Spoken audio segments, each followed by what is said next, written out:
I know how old he is. He's late 30s, early 40s, because I was watching the session the other day when she described him. Ah. Wait. Wait, what session 1? No, in the party, she re-described him. Oh, okay. Okay. Quitty! Hello! Welcome! Hi. You're here. Alright. Appearance. Okay. Now that the lovely the lovely Baron has appeared, I think we can pretty much get into rolling for recap. So, everybody roll for me. 15. Nice, nice. I want the closest to 10. 16. Oof. Thing? 10! Oh. My god! That is probably... Didn't this happen like last session as well? I think so. That's it was crazy. really close. It's probably the best choice, let's be honest. Wow, okay, jeez. I just finished it like, I don't know, 10, 15 minutes ago. We did have the session So, okay. earlier than normal, and the next session is going to be Yeah. like a bigger break than usual. But, Okay, yeah, let's get into it. so we wake up. Yurik does some cleaning. Ilya does some like aesthetic changing. Baron wakes up and then wakes Kor up with 5 mage hand slaps. Kor retaliates with prestidigitation oranging Baron's hair before changing himself into normal Baron. And then through the magic of a nat 20, Baron convinces Captain Featherbeard to join with us and adventure. So after breakfast, we go out into the town to gear up. Yurik and Baron go to the armory, and Ilya and Kor go for coffee, aka a small thieving. Kor turns into Orange Baron, and then the magic on Baron's hair wears off. So we're still left with an Orange Baron and a regular Baron. We meet back up and then head into the forest. We find 2 sets of tracks. We follow the set that goes straight, which belong to the creepy floaty dude. We lose the tracks near the beach. Ilya doesn't go onto the beach because there's water, and ends up hearing the floaty dude's horse. Kor finds the tracks of the horse and leads everyone back to it. The horse runs off, but alerts us to the presence of a bandit. We plan to sneak attack and capture the bandit, and Baron puts him to sleep, and we tie him up. Once the bandit wakes up, Kor charms him, and we interrogate him, and as we're on the way to his camp, another bandit spots us while Kor is giving the cloak back to the bandit and attacks the bandit instead, mistaking Kor as one of the bandits named Gregory. The new bandit leads us to the camp after killing the charmed one. And they're all humans, so those of us who aren't looking human who aren't disguised are getting some glares. We take a short rest before meeting Captain Stronghand. Also, Kor and Baron do a switch off as to who is orange so that Baron can do the talking. As to who is orange. Yeah. Oh. We meet the bandit captain, and he says either bring him gems or find more of this spiky melon fruit, and then we can talk because he didn't buy that Baron was Gregory, but he did believe that Baron was Gregory's brother. And we leave it to him, and that's where we are. Alright. You guys are insane for getting into this situation in the first place, but you've made it this far. As you exit the tent after having your quick talk with Captain Stronghand, as you look around, you see the tents and various other individuals / bandits kind of sitting around. There aren't that many there. There are a few. There are more tents than bandits. As you kind of take a look at the atmosphere, or the environment, around you, the sun is kind of still above you. It's a bit past midday, maybe around 1 or 1:30 p.m., roughly, from what you can tell. And you've been given the task, as Aylin mentioned, of finding either gems or this spiky fruit. I actually want Yerrick specifically to roll either of your choice, either a religion check or a history check. And for anybody else who wants to see if they know what this fruit actually is, feel free to roll an appropriate check. What? Wait, so like religion or history? No, not religion or history. I only want Yerrick to roll religion or history. Alright, I'll roll a religion. Unless your character has a history of like being interested in religion specifically. 23? What about... Okay, 23! never mind. Oh my god, okay. Yeah, Yerrick knows exactly what this is. If anyone else wants to roll, then you can roll like a nature check, I guess, to see if you know what this fruit is. It's not super common. Sure. I rolled a Cross off 14.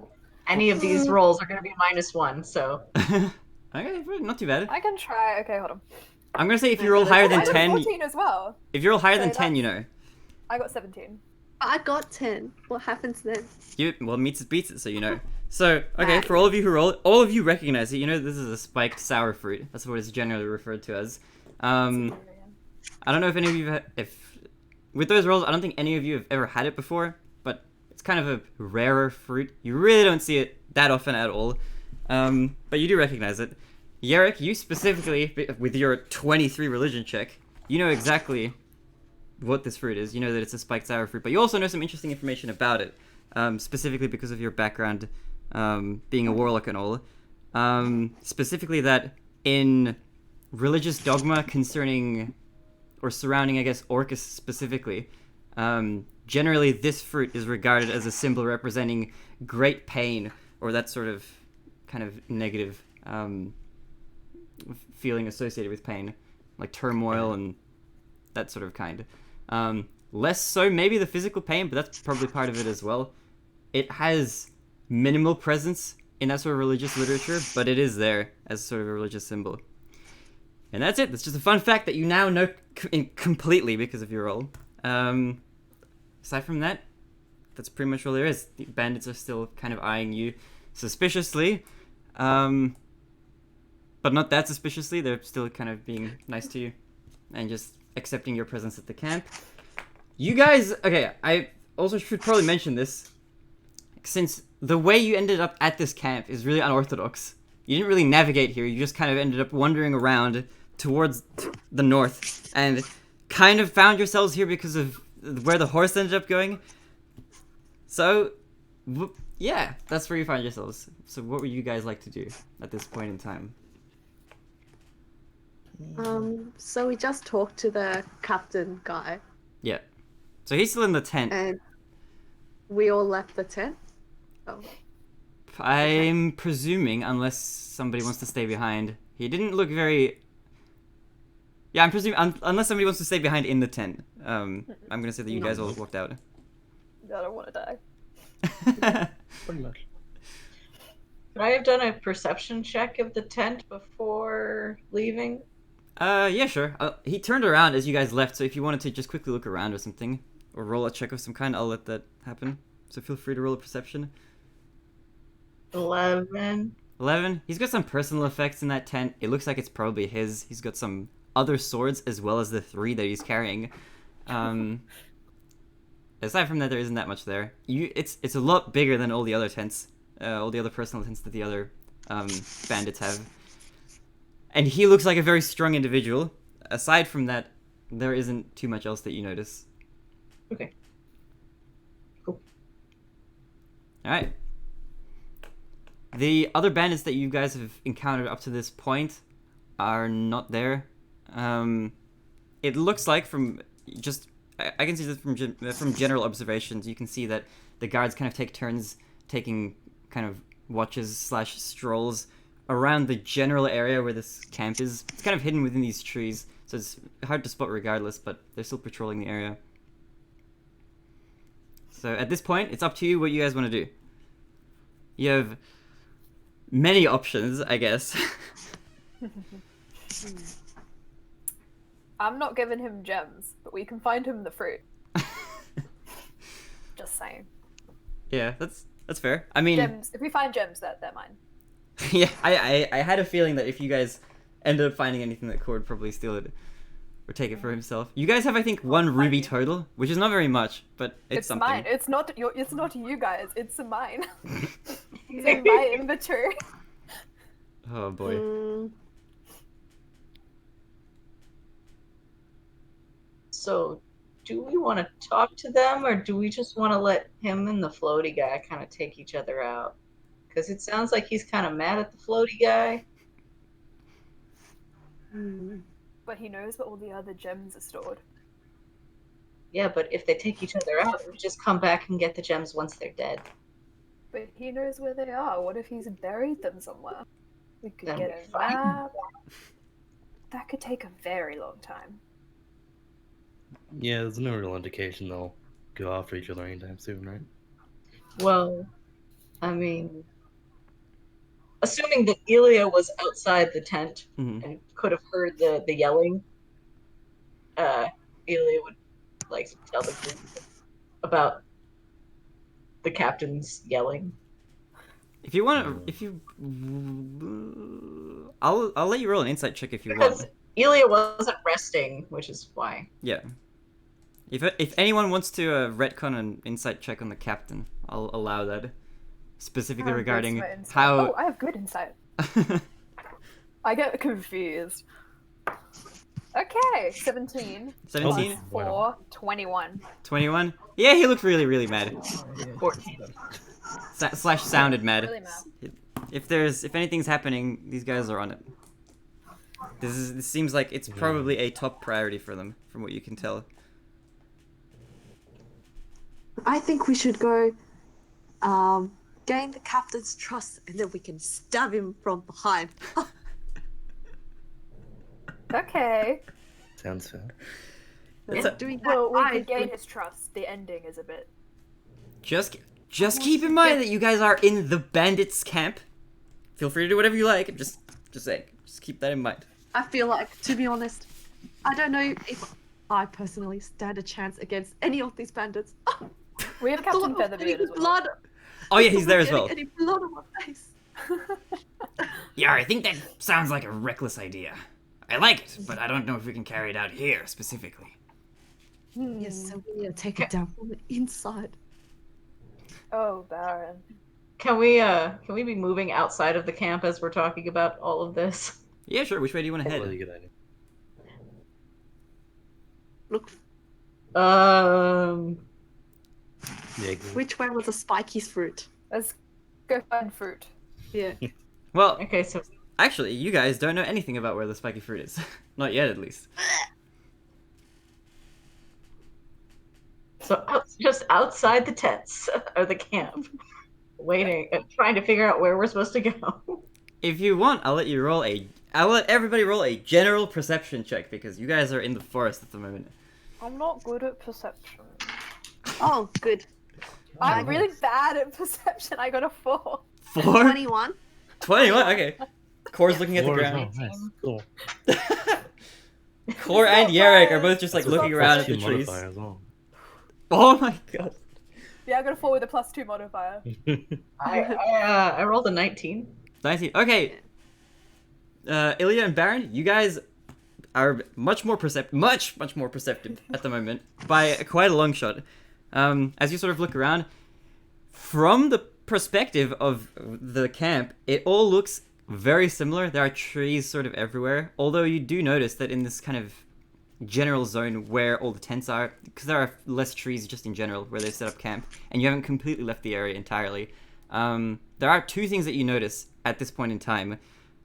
Firstly, you do see kind of the dirt trail kind of in the distance around where you originally think you might have kidnapped that first bandit who died, unfortunately. And also, because you both rolled really well, you notice in the sky that there is another messenger pigeon that seems to be flying a little bit slower, although still pretty speedily, with a very, very big box attached to it in a direction, which you presume, from having seen the previous one, that it's going towards the post office in the town. I'd like to point up at the pigeon. I think that way's town. Alright, you point up at the pigeon. Do we want to get the box? I would love to see what this spiky fruit leads us to. I love adventure. Can we shoot the pigeon? If you want to try, Sounds like a you federal can. offense. It's pretty fast. And since you rolled a very low perception, if you want to try shoot the pigeon, I'm going to have to get you to roll with disadvantage. Could I ask Ilya to shoot the pigeon? But the pigeon didn't do anything. It's just a pigeon. Out of curiosity, what's your range for arrows? Is it within 320 feet? No. It's not. It's Okay. quite a bit Uh-huh. further than that. Oh. Okay. Yeah, a Bye, short bow. pigeon. I'll find you later. But from your What perspective, can you if you've come, okay, let's say you've exited the captain's tent, if you remember that map that I drew, and Yes. you've walked out, like directly from his tent, just straight ahead from your perspective, which would be south on that map, then the pigeon from your perspective is flying kind of vaguely to the right, but not directly to the right, just kind of vaguely in that direction. If I shot the pigeon, would you make me chaotic evil? No, it's just a pigeon. Thomas, you love pigeons. I You have pigeon art personally in the do. background that I bought you. But that pigeon is unaligned. Okay. Not that you would specifically know, it might be, who knows, maybe it's a good pigeon, like a very lawful good pigeon. Keep in mind, pigeons are killable. That one specifically isn't one that you normally see in nature, though. And that's just something that you generally know. Just from living in this kind of area, the Royal Guard has specific magical kind of messenger pigeons that they use to transport goods around. A normal pigeon can't carry a box this big. It's not that big, but, I mean, it's not so big that you can't see what's carrying the box. Or crate, or whatever you want to call it. But they Is do it use like special fruit ones. size big or is it small? You rolled a 4, so you can't tell. True. You Yeah, don't. of course, probably has no idea either. As you guys, if you two want to look up where the pigeon is because of your rolls, I'm going to say that it takes you a while before you kind of see the vague spot in the sky. I'll just trust my team members. All right, well, it's flying by, so if you guys want to follow it, that's the way to go. Otherwise, you have other options. Can Captain Featherbeard fly? Yes. Well, you can ask Can him. Okay, I have an idea. If Captain Featherbird can fly up and do like a nice like circumference and see if he can see any fruit, that's a start. Okay. Do you relay this idea to him? Yes. Oh, jeez. Okay, sure. I guess I can try. Not much of a flyer these days, you know, with my sea legs and all, but I'll give it my all. And I'm gonna get him to roll, actually. Alright, he starts flapping his wings, and he looks like he probably was exaggerating. He seems like he can do it kind of fine. So he flies up a little bit, maybe 60 feet, and kind of, you see him kind of do a circle from where you're standing right at the moment. And he's sort of looking around. He stays up there for a little while, for maybe a good 2 minutes, trying to see that to see if he can see a very small yellow spiky fruit from where his vantage point is at the moment. And he comes back down, and he sort of stands there. You know, I don't think I can see fruit from up there. It's all trees. And I can't see any on the ground. I assumed as much. Also, These aren't typical types of fruit. Oh, really? What do you know about this fruit? Actually, seems they're very rare. Oh my god. Okay, Captain Featherbeard doesn't know what this fruit is at all. Very rare, you say? What do you mean by that? Yep. What do you mean? What do I mean? They're very rare types of fruit that don't typically occur in nature, I would assume. Only way of us going ahead and getting any knowledge about this will be to ask some people who are in the know, you know? People who are in the know. Yeah, like some people who like plants.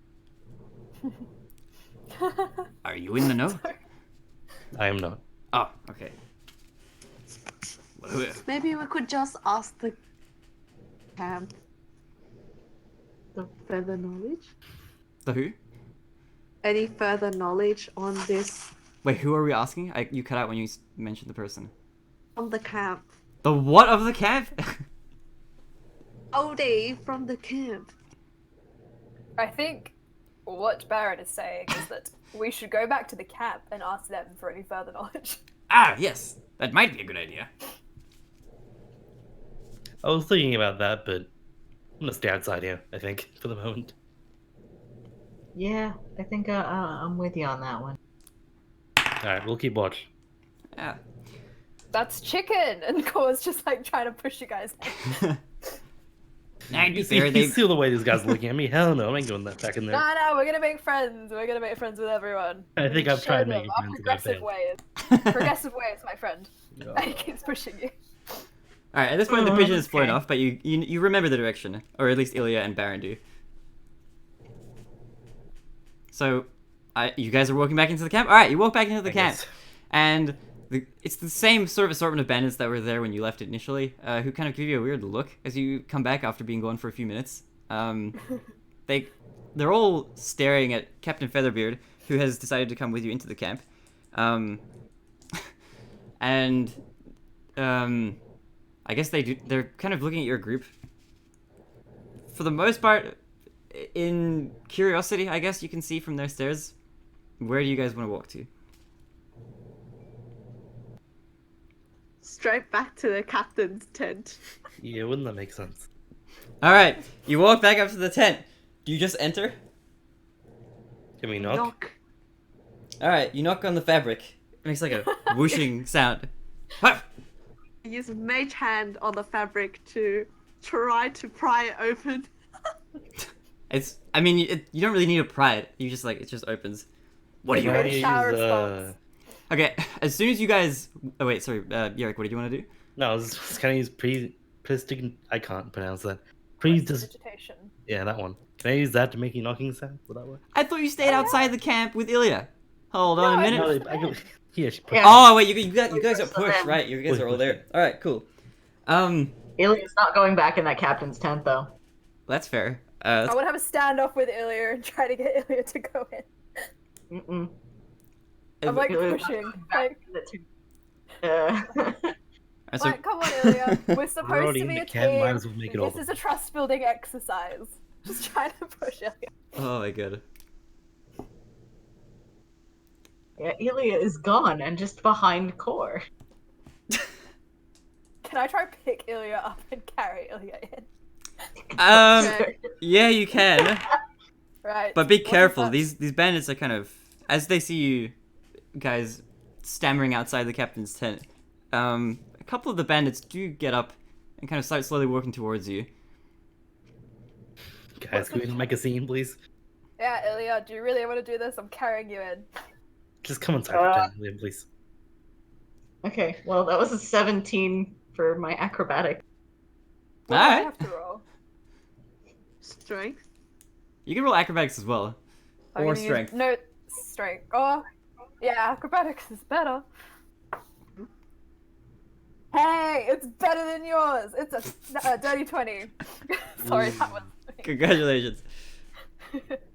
Congratulations, you're carrying Ilya into this tent. Yeah, cool. Like fireman lifts Ilya. Alright, just a brief point of note though, Ilya, you have to duck down kind of a bit if you want to be carried inside. I ducked out a bit and it's like. Alright, the two of you walk into the tent. Before we continue in this exact moment, let me just quickly check something.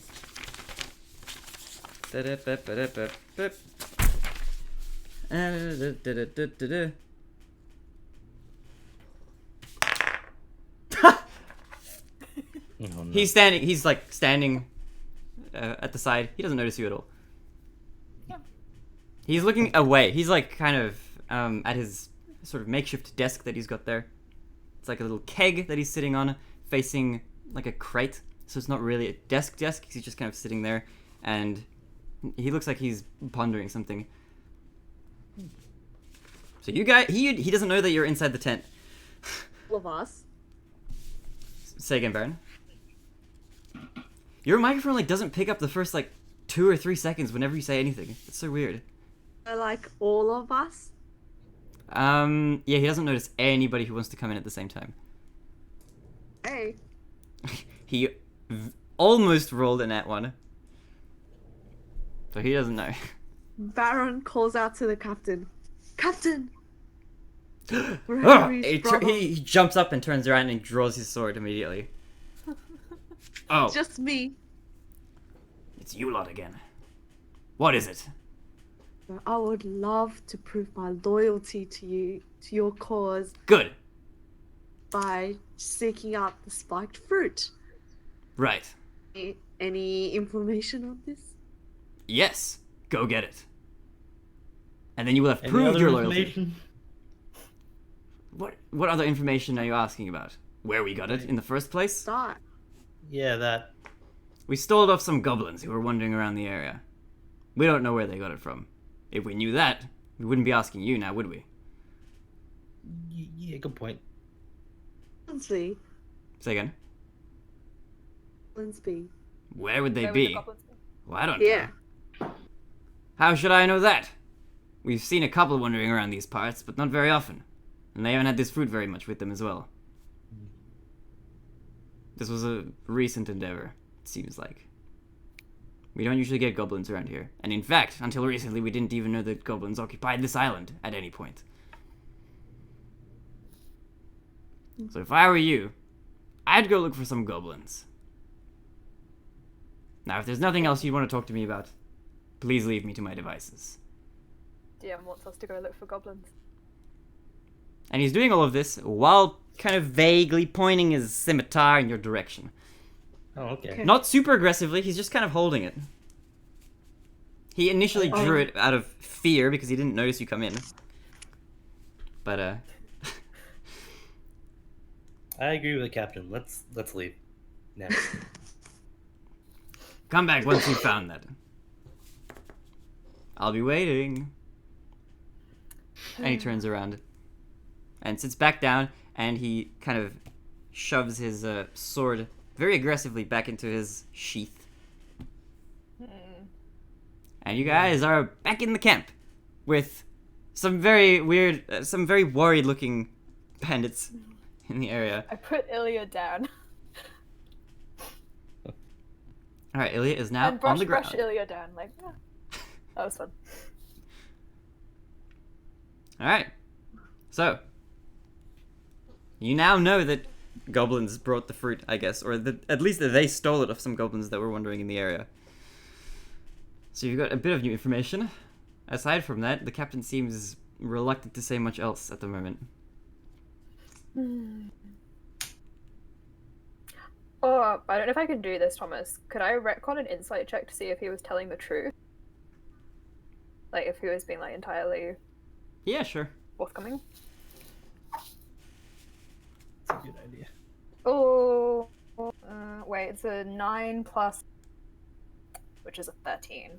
13? You get the feeling that just from talking to him, he's concealing quite a lot, but about what he's not telling the truth, you can't tell. I relay this to the group. And Okay. he's the boss. He's got a lot of secrets. Oh. Well, stars point to. But if we go away with the body of the bandit, maybe the goblins will come for it. Floaty dude. That's a good plan. Would you repeat that? We left a dead body in the woods. And Floaty guy likes bodies, so maybe he'll come with his goblin friends. And then we find the goblins who have the fruit and also the Floaty guy. I kind of hate this plan. Insightful.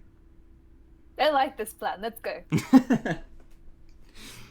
Alright, so you guys walk back out, and I'm guessing that since you're looking for this corpse, you're going to walk back along that path that you originally took. As you follow this path kind of out of the bandits' camp, you do kind of walk past one bandit on duty who kind of recognizes you as the people from the camp, so he just sort of nods and lets you walk past.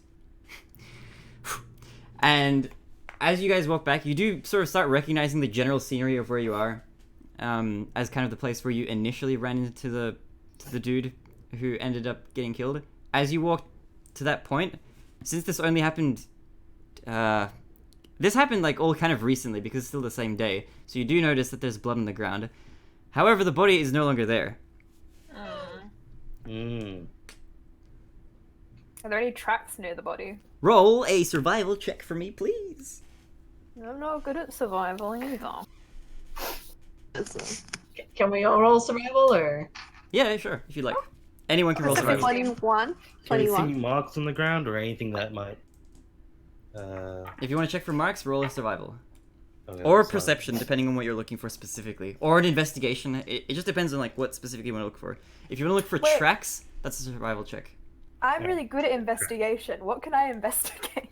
That depends. You've got to tell me that, and then I can tell you to roll. Question mark? And then the body's not there. 21 for survival. All I right. got a 15 for survival, but 18. Ooh. Survival. Yeah, all of you guys do notice tracks. I rolled a 4 for survival, but can I be listening in for like any like just unfamiliar sounds in the area? Unfamiliar sounds? Roll a nature check if you want to do that. If you don't want to use your survival roll for that. No, I was hoping for like more of a perception, like Oh, something. perception? Yeah, okay, sure, go for it. I thought you meant like Yeah, animal sounds when you said that. No, like other sounds. That would be a 16. 16? As far as you can tell from just listening around, it all seems rather quiet. You just hear general foresty noises, you hear frogs, you hear birds as well. You do hear the guard in the distance, even with your 16. Aside from that, you don't hear that much. That much else. Nothing weird. if there are tracks, can I investigate them? What did you roll with your survival? 15. It's okay. It's good enough to tell. I don't think you. I mean, is there something specific you want to investigate? Because even with a 15, I think that's enough to be able to tell. Most. I wanted to like investigate if they matched the ones outside the inn and like what direction they were going, like what speed, kind of. What speed? Okay, that's probably all the same check, but I'll say that even with a 15, you can tell that these are pretty much the same as the ones that were outside the inn. They are cart tracks. It's like a row of two, where the wheels would be. You do also notice that there are hoof prints. Aside from that, there isn't much else to it. You can see the direction they go. Did you say that you wanted to investigate the blood or something? Or do you not want to do that? The blood. Yeah, you were saying something about an investigation check. No, I suggested that he might. Oh, okay. There's nothing else to investigate, so. I mean, if you want, you can. I think Core's just like staying away from the blood. So, Yeah. Yeah. I mean, from what you can see, it's like kind of dried and it's on the grass and it's not super noticeable, but you can tell from where it's positioned that the body was here. And the bad dude, floaty man's tracks are in the ground and they do go in a direction, but they do not go towards the village. Maybe we He should cracks follow and them. he's floating. Let's follow them. All right. I'm gonna go to the bathroom. All right, so you guys follow the tracks, and they go on for a while. And as you sort of follow them, you do notice that they very quickly, as you kind of walk towards the direction that they're coming from, you do see that they line up with the tracks that you were following earlier. The ones that have kind of dried at this point. These ones that you're following now are a lot more fresh. Also, just from observing them, you notice they line up with another set of tracks. And with your survival checks, you know that those tracks are kind of the tracks that would have been taken to get there in the first place. So you've got a series of tracks now, and they all kind of converge and like start leading into the same direction. And as you walk in that direction, you do run into the issue that you ran into before, which is they do eventually come to a stop, or not to a stop, but they fade out as they kind of start to follow the shore when they exit out of the forest a little bit, when it gets kind of dense. And they do point in the direction where the island continues. They don't point towards the sea, but they just sort of look like they continue along on the sand. Now, the difference is this time, since you guys are here much earlier, if Lily's back as well, you guys follow the tracks. There are tracks still left in the sand at this point. And you can see just from looking that they do follow the coast for quite a while. Not too close to the water, they're much more close to the forest itself. They just kind of follow the trees along the side, and they do regroup with the grass again, and they continue on. And if you want to keep following, you can, but the journey to keep following them is, they look like they continue on for a while. But the whole island is very small, so you can completely traverse it in like less than a day. Although if you do follow them all the way up until the evening of the day, if you follow them for, let's say, until maybe 6-7 p.m.-ish, when the sun starts to go down and it becomes sort of sunset time, they do eventually come to a point through the forest, the dense forest, where you see the tracks continue, but to your side, I mean, this is your position. You do run into a point eventually. Actually, I want everybody to roll perception checks at this point. just as you're kind of walking along the track.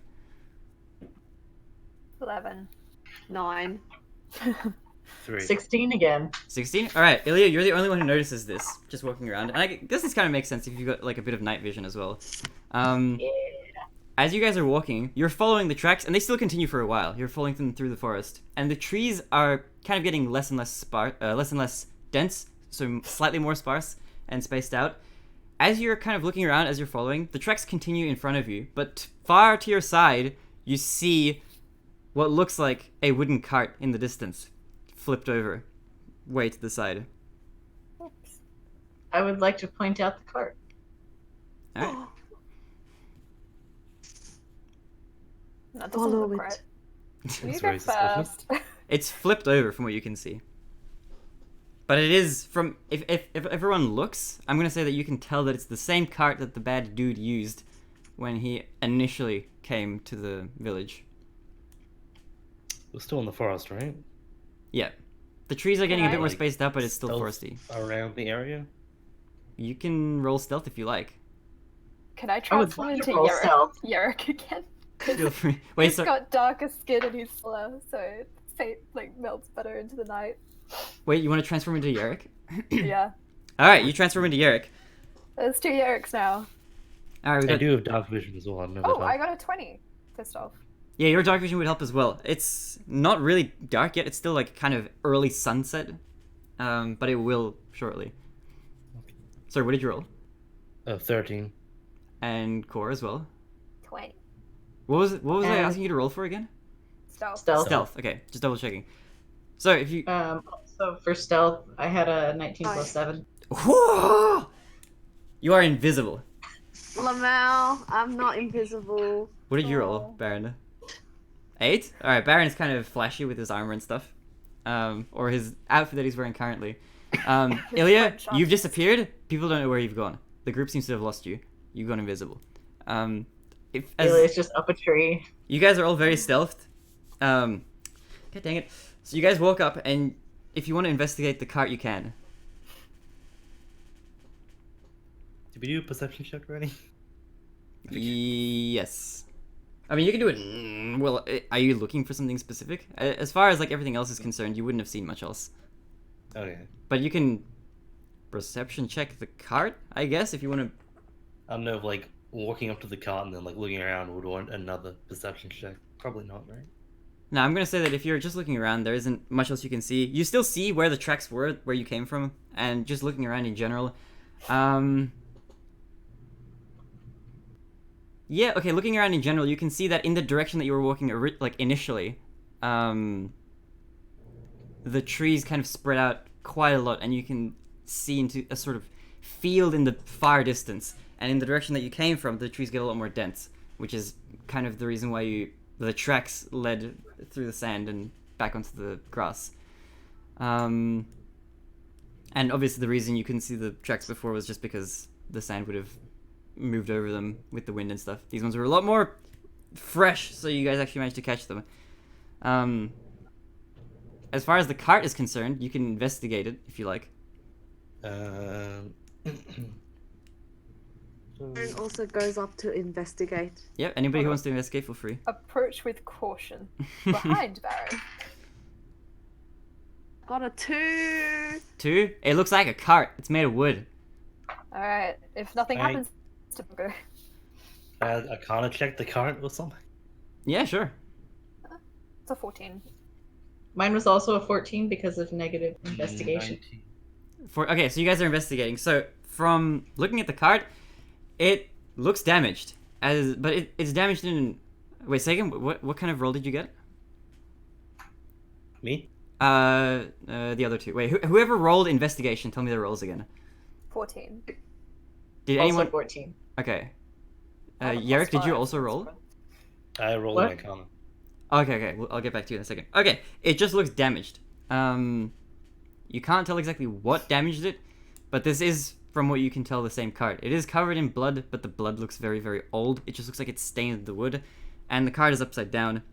Aside from that, it's you can tell pretty much it's the same cart that you saw, in your initial meeting with the bad dude trademark. Yarrick, did you say you wanted to do an Arcana check? Yeah, I rolled a 19. 19? It's not magical at all. But, from a 19, even you can tell that this kind of the same magic aura that surrounded the dude that you ran into in the tavern seems to kind of reside in vaguely this same area. This seems like the exact same card we saw in our initial meeting. With the other dude. The bad dude. The bad guy. And there's no more like tracks or like hoof prints or anything. Oh no, the tracks keep continuing. Oh, we can Oh. follow those. Yeah, that's the only interesting thing, is that the tracks... I suggest we do so very course. the tracks do I continue. You can tell that the tracks themselves, even like now looking at this cart, they are... You're almost 100% convinced that they are from this specific cart as well, just because of how spaced apart the wheels are. This series of tracks seems to perfectly match this cart. And they do continue on for a while. They continue out into this sort of sort of bigger area. You can't tell too well from just being inside the trees. But if you guys want to keep following the tracks, which you can totally do, then as it's sort of coming to evening, you guys keep walking. And as you walk and you follow the tracks, they seem to kind of curve. The whole time you've been following them, they've kind of been curving with the sort of what you imagine is the landscape of this, the atoll. The atoll itself, being an atoll, is kind of a ring shape. So walking for a long enough distance, you would eventually start curving, even if it is gradual from your perspective. You kind of get the idea that this is what's happening. As you walk and you walk and walk, the trees separate kind of more suddenly, as you've been walking for what feels like hours at this point, and the sun is now setting. You run into what's kind of looks like, from your perspective, a large field where a lot of trees have been spaced around. There are trees here and there and little shrubs, but it's mostly like rolling green at this point. It's not very hilly. The island itself is kind of flat, although it does have a little bit of bumpiness and curvature to it. In the distance, you can see... Actually, I want you to roll perception checks if you want to look out for anything specific. You do see from this far away that there is a very, very large... Oh, wait, hold on. Just double check something for size. I got a 10. I got 11. I got a dirty 20. Dirty 20! My god, okay. My dice aren't performing today. Only for perception, apparently, for Elia and stealth. Alright, all Usually of my you... perception is like...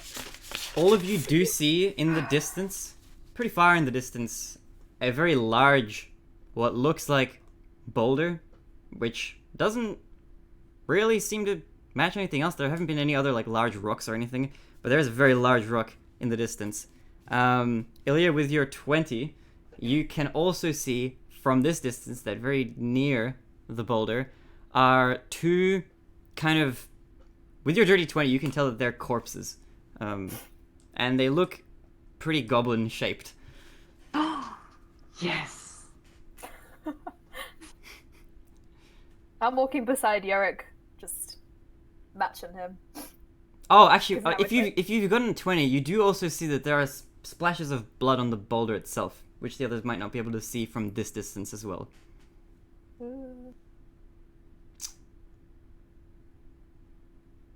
Also, right, since you guys are following the tracks do run up to roughly the area where this boulder is, and they do stop abruptly, pretty close to the boulder. Elia is going to point out the blood.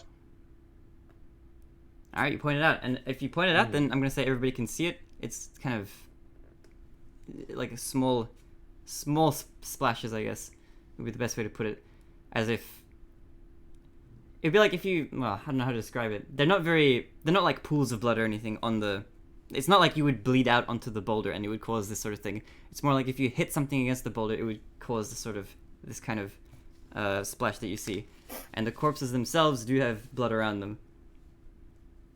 But you guys are still pretty far loot away. The goblins. Say again. I want to loot the goblins. Alright, you guys are still pretty far away, so you can walk towards it if you like. So first I want to check it's safe.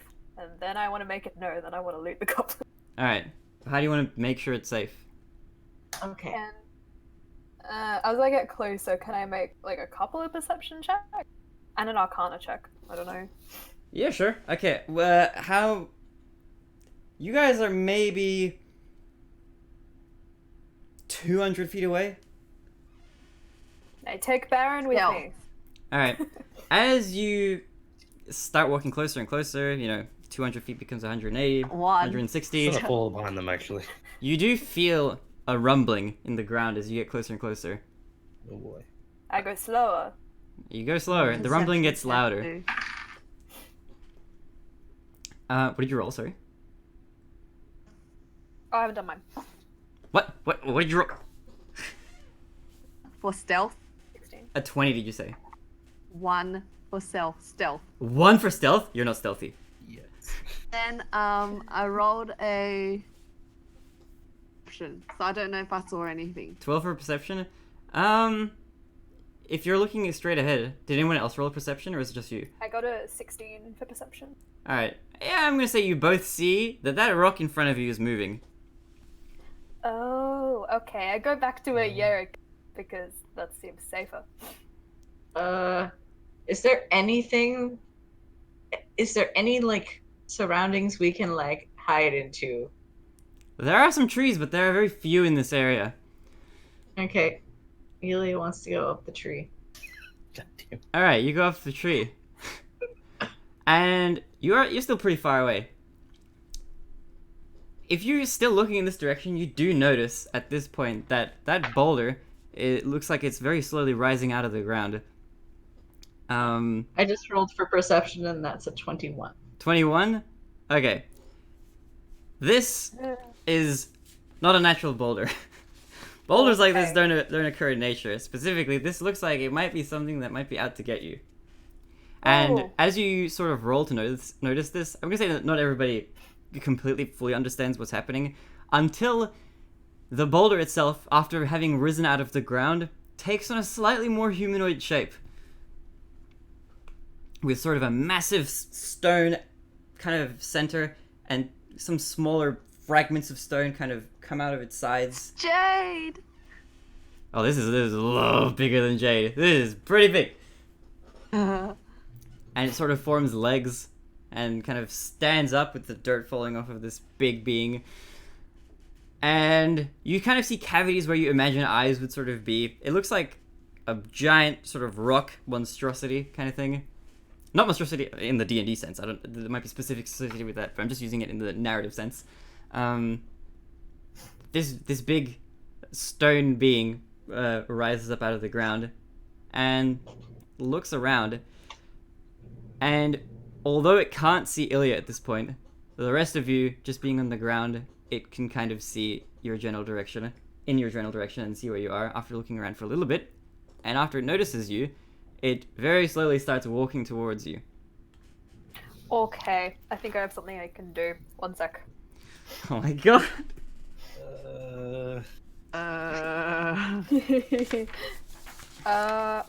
How far away are we from this thing? You're very far. You're 180 feet. Oh, Okay. how far away is Ilya? About probably like 200 feet, like 20 feet behind you guys. That's where like the nearest tree would be. This whole thing is a field. Can I try and get their attention and just like throw a rock with a scary face on it in front of them? Be like, danger. What, in front of the group? Yeah, sure. Do I have to roll for that, or are we No, just... I'll let you do it. Okay. Yeah, Ilya throws a rock with a scary face in front of the group. Alright, you guys see the rock. It falls in front of you. You know that Ilya drew it just because you've, been around Ilya long enough to know that Ilya does this to rocks. It looks like it's indicating danger. And as the rock gets thrown, the stone golem in front of you makes strides towards your direction, and you feel the rumbling under every footstep. I'm gonna head back into the forest, I think. Yeah, that's a treat. You guys can do whatever you want to do. I'm gonna start Run. running backwards. Hold on, I'm just checking my spells. I follow Yarrick though. Alright, are you guys all heading back into the forest? Alright, if you guys are all heading in, then you can, yeah, I'm gonna say you just like power walk back in the direction that you came. You hear the rumbling behind you. You're not really looking, so you can't tell what the golem is doing, but you do hear the Can I see what the golem's doing? If you want to just look around and see behind you, Because Ilya's still watching. Oh, okay. From the tree. Yeah, Ilya's up a tree. Okay, he's just walking towards you guys. I mean, you can roll insight if you like. If you want to insight check. I would to roll insight, see if this guy is gonna attack us. That's a flat 10. Flat 10? How It fast looks- is he? Sorry. He's walking about as fast as you guys walk at your normal walking speed. Ilya, from just checking this very big boy or girl or who knows out, you can't tell what its intentions are. It just looks like a big rock, and it looks very dangerous with I its wanna size. dash away. And even with a 10, you can kind of infer from the goblin corpses and the flipped cart that maybe it's probably dangerous. You don't know that for sure, but this is just given what you sort of know about the situation that you're in currently. Like, I saw the people run, and I saw, it get up, and I saw the dead goblins, and I'm like, that's just danger right there. That's a lot of danger. I mean, you guys could go that way if you really want to. I think But- I don't want to end up like the goblins. Yes, would rather not. Alright, so you guys run back. You run back through the forest. It's getting pretty dark. Those of you with night vision can see clearly through the forest. Those of you without, probably gonna have to follow the people with night vision. Unless you want to use some sort. Do you guys have any form of making light? I'm not actually sure. If Adventure kits usually come with torches. okay. If you guys want to use that to light your way, it's all good. Otherwise, we're just following the path back. It's kind of now pretty late after having traveled so far. It's kind of approaching. You can't really tell what time it is anymore.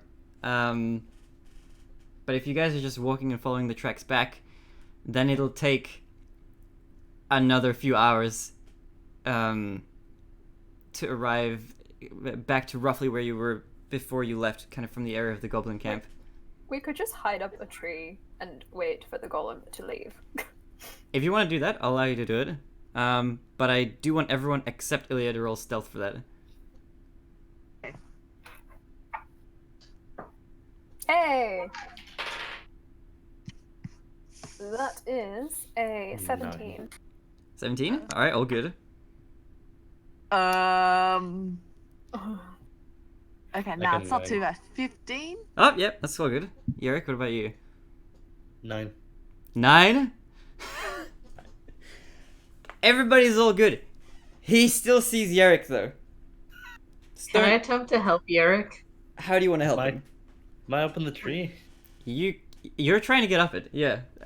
Ilya, how do you want to help him? Can I attempt to help Yarrick up the tree? Yeah, alright. Everybody else gets up the tree, and you've got to help Yerrick up the tree. So, Please carry me. you can either roll a strength check, or an acrobatics check, or an athletics check to try and get him up the tree. I mean, yeah, let's go with acrobatics. It's 15. 15? Alright, you get him up, and it's good enough to hide from the golem. Hiding up the trees, you do hear the thumping for a little while. You hear some trees getting crunched in the path of where this golem is walking.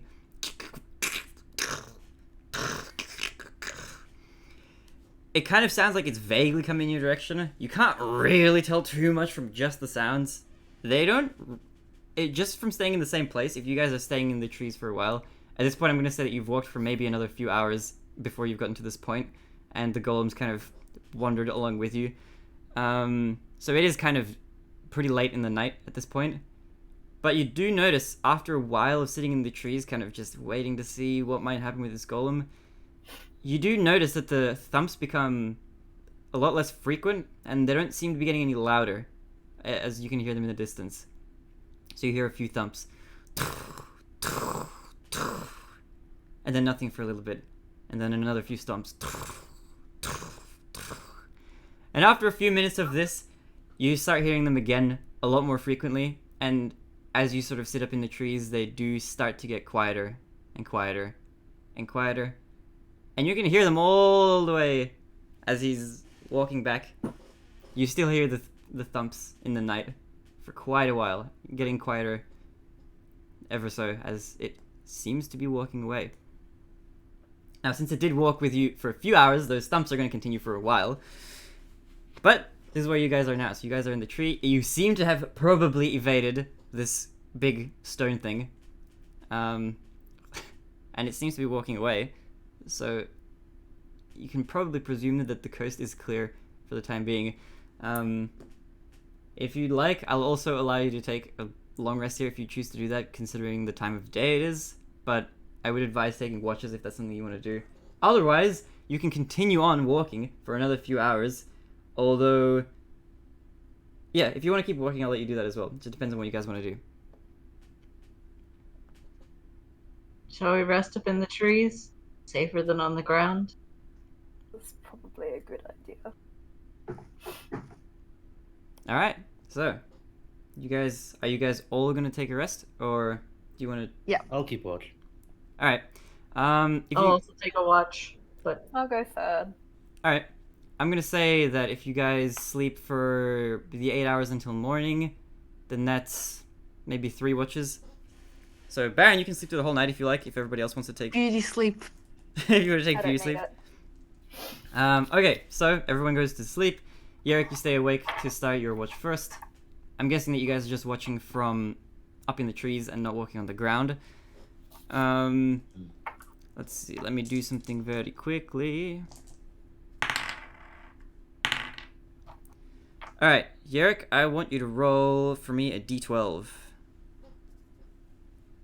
Which one's that again? Fuck. Is the 12-sided one. It's the one that looks like a fake d20. Oh, right. Okay. Fake D20. yeah.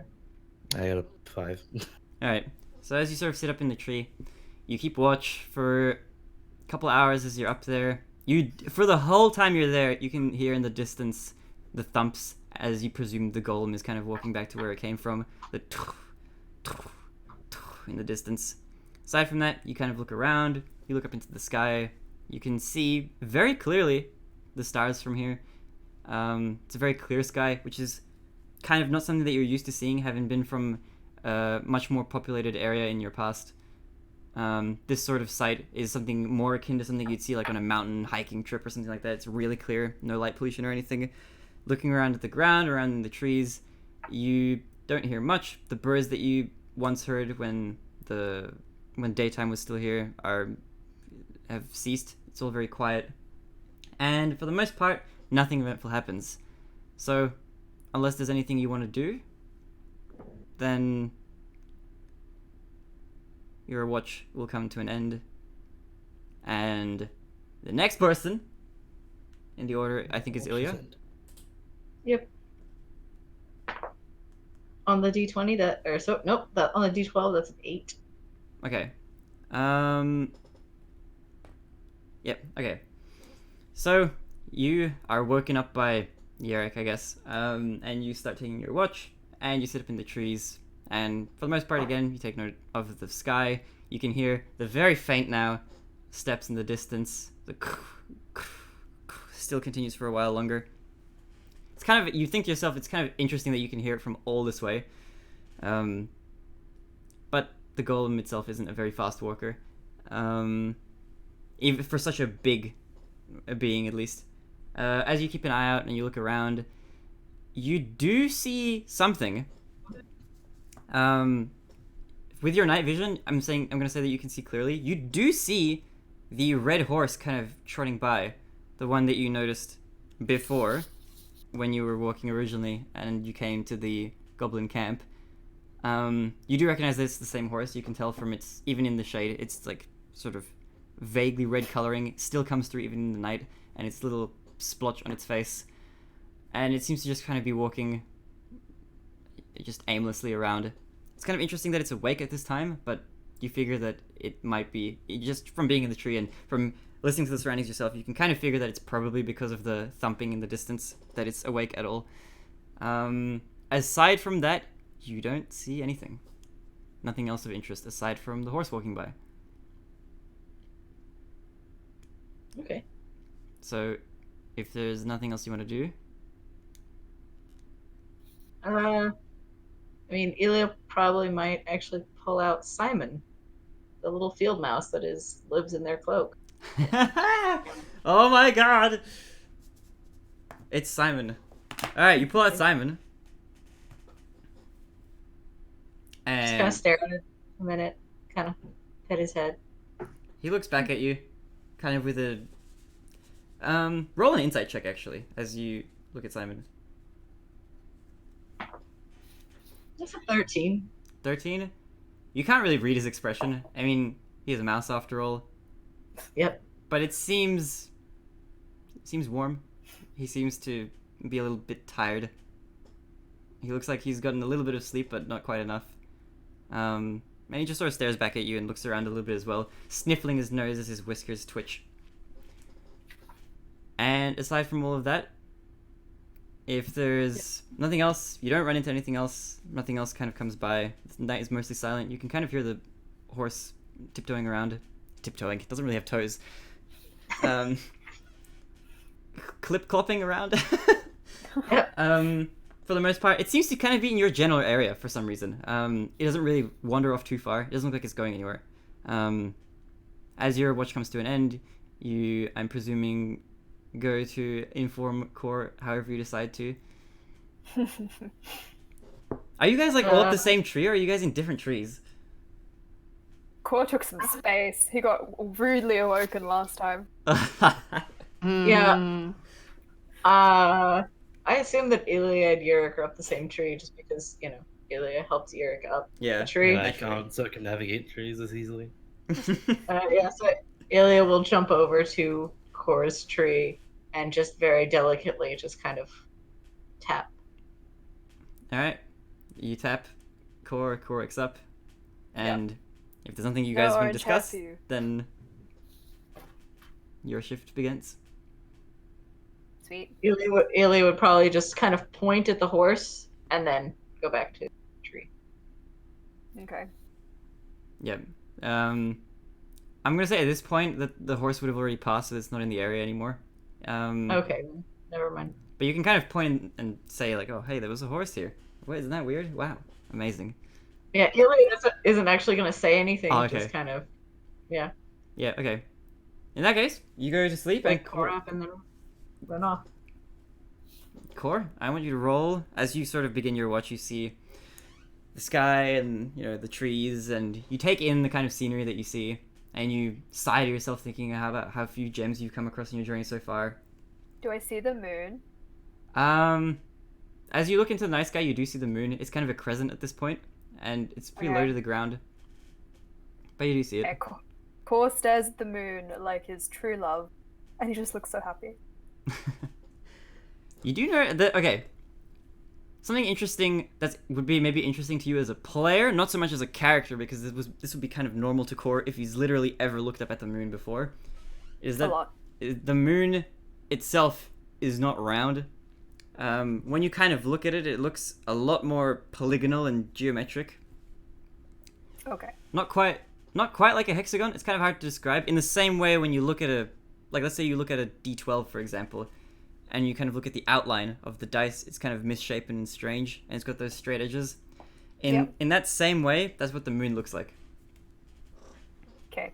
He still wants it. I just thought that would be interesting for world building, because that's, in a way, relevant.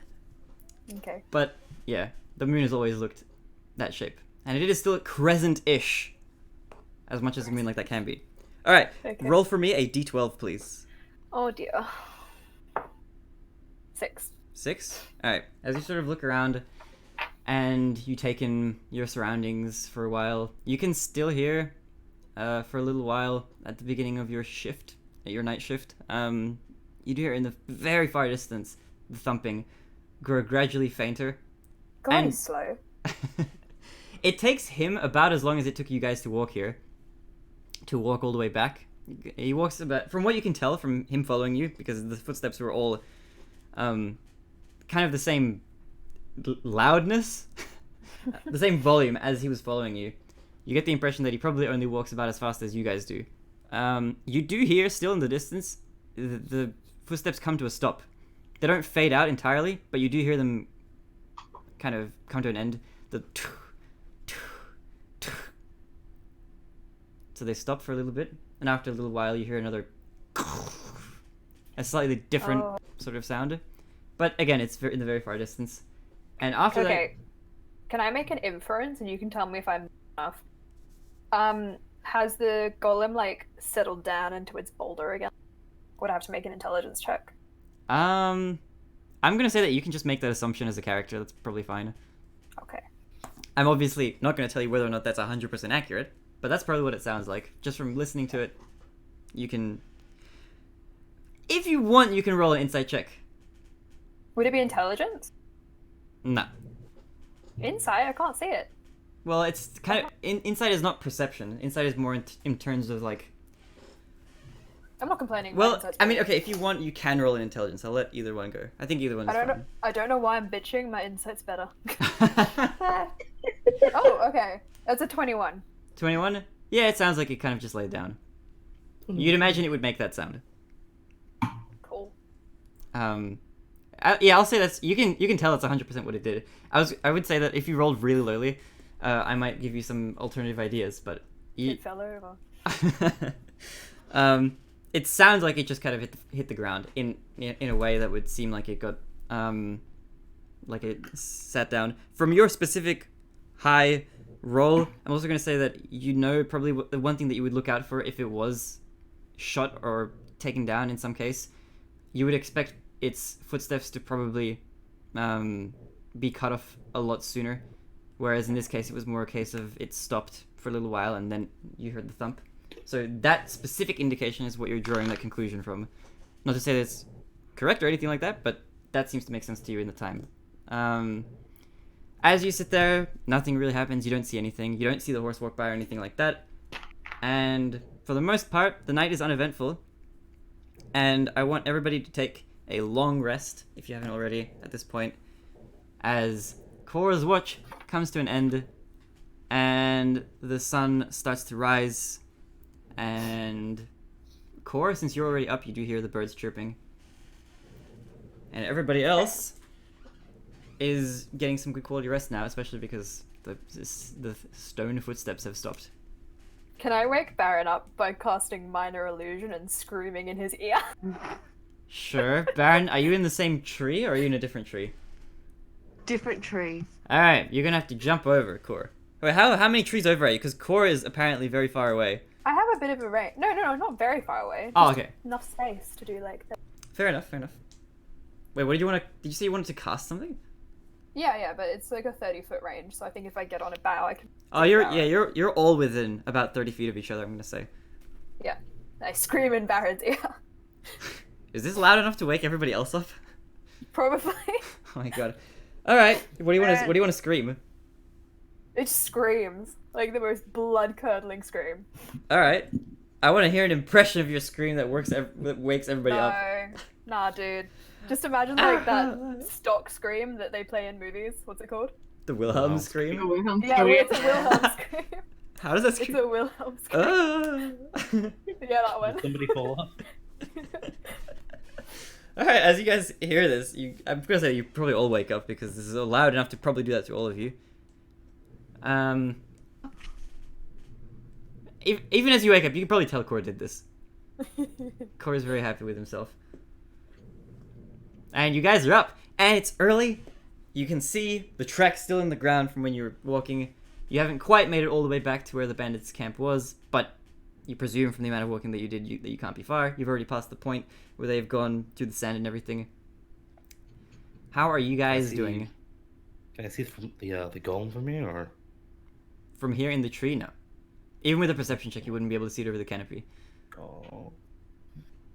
Maybe while it was still walking. If anyone was looking, you might have been able to see kind of a rumbling and some trees fall over in the distance.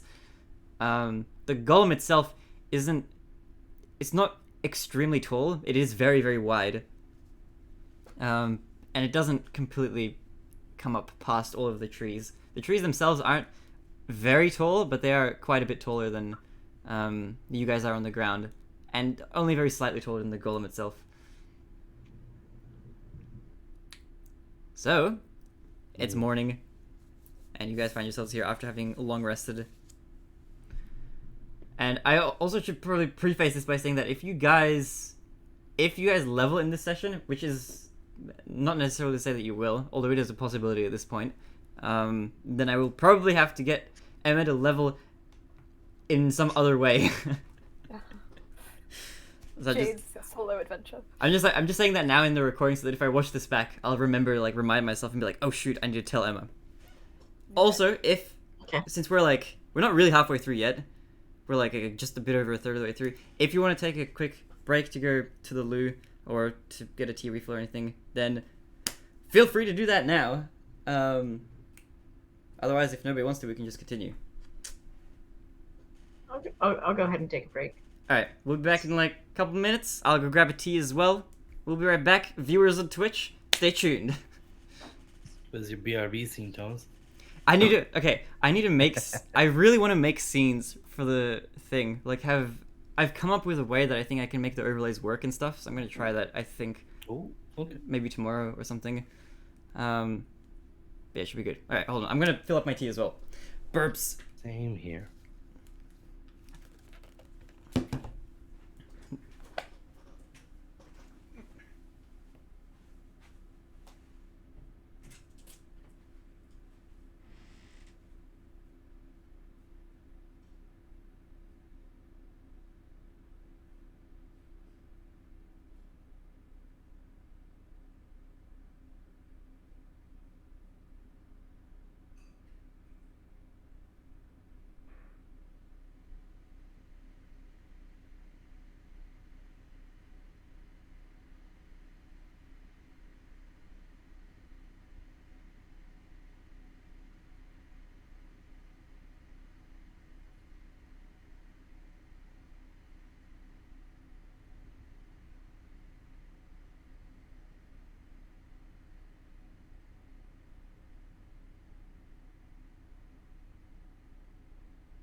Alright. We're temporarily back while we wait for all our other adventurers. Skip-a-bop-doop-doop-doop. Let me give Captain Featherbeard a long rest also.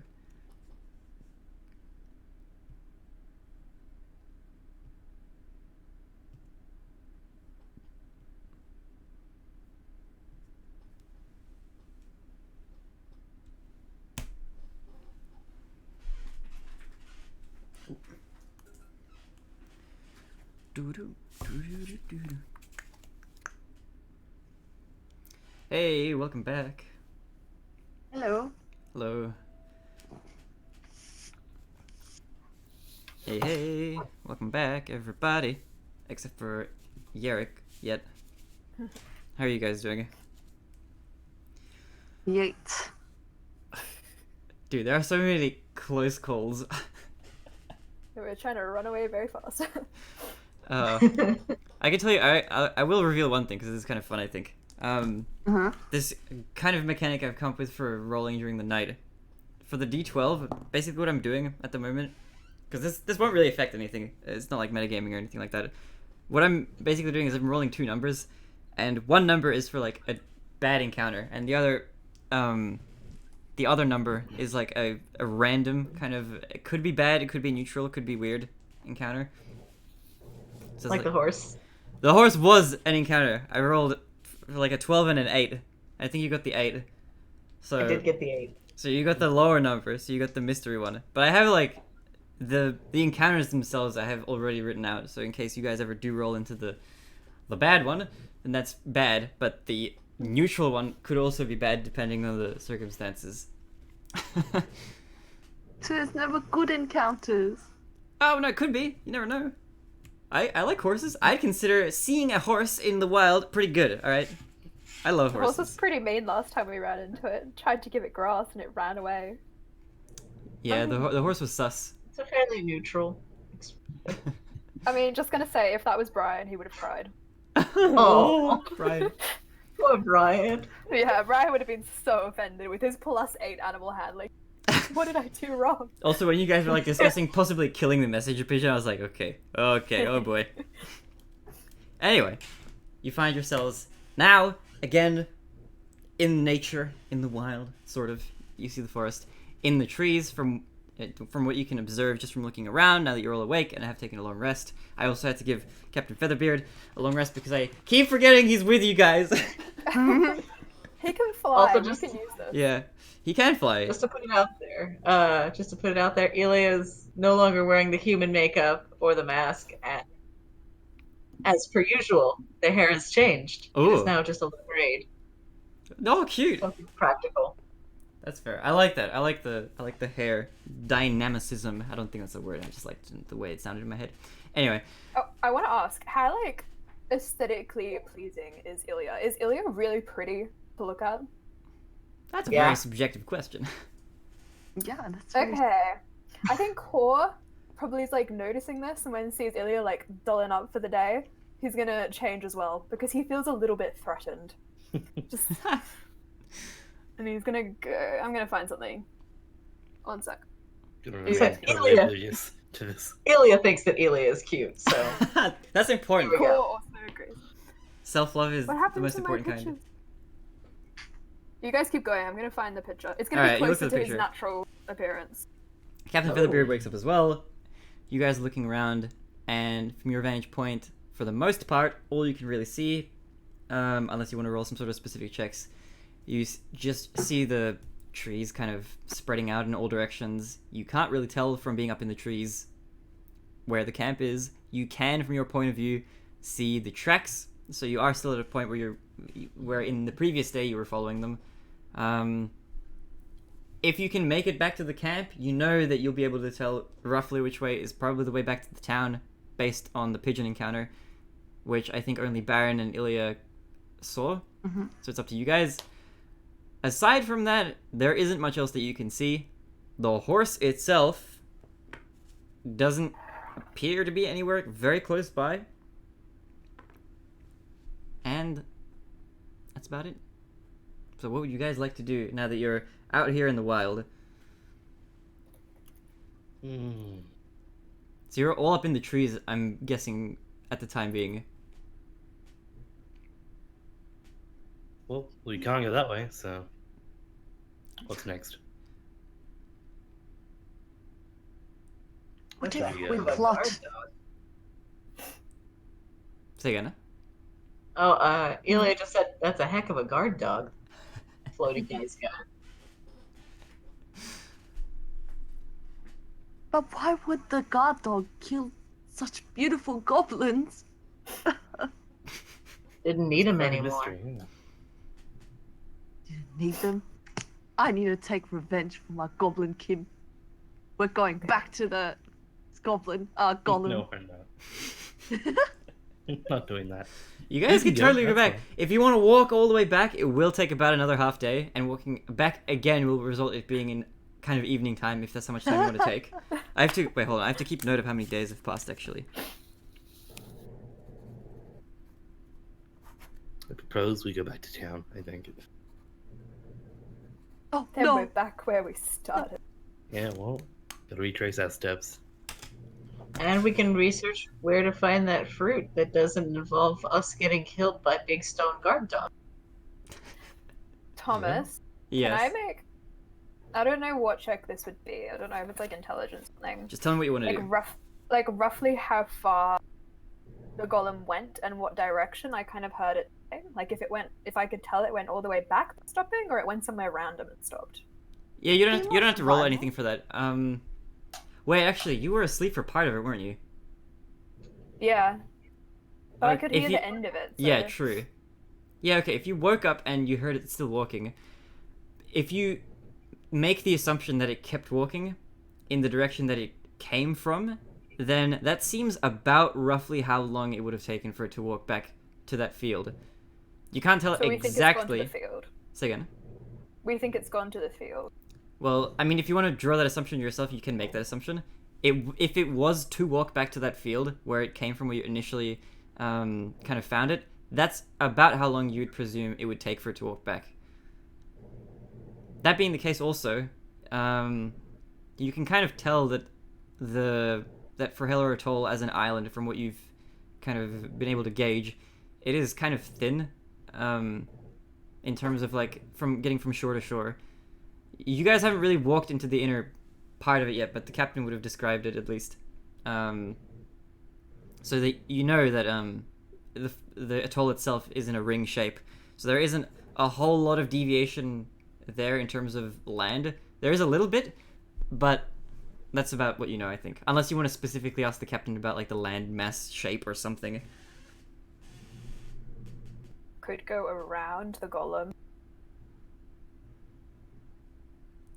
Are you saying this to me, or are you saying this to the character? I mean, we could go around it. It might not see us. Depends how far we go. We could have a look, but I mean, if it was set up as a guard dog, it'll likely lead us in the same sort of situation, I feel like. I say It's we just take such a long revenge way for back. all the goblin kin. We could try it, hey. Just keeping it at the back. Yeah, you guys could totally try to take it down. Okay. But I don't want to take it down. I want to go around it. You can also do that. I like that plan right there. They're going around it. Baron, are you absolutely set on killing it? Cool. Hit points. All I heard was hit points. You Yeah, cut out for I- everything yeah, else. There's like, You gotta change Hit your points. sensitivity. Ugh. Queenie, I think you need to change your sensitivity like all the way down so it just picks up your voice all the time. Because I think it only barely picks up your voice sometimes. Yeah.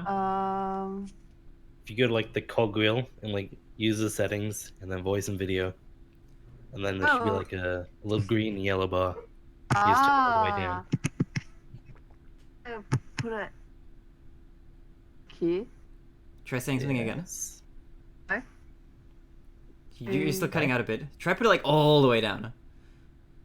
Yeah, I put it all the way down. Okay, this is perfect. I think we can do There it you go. Yeah. Thing.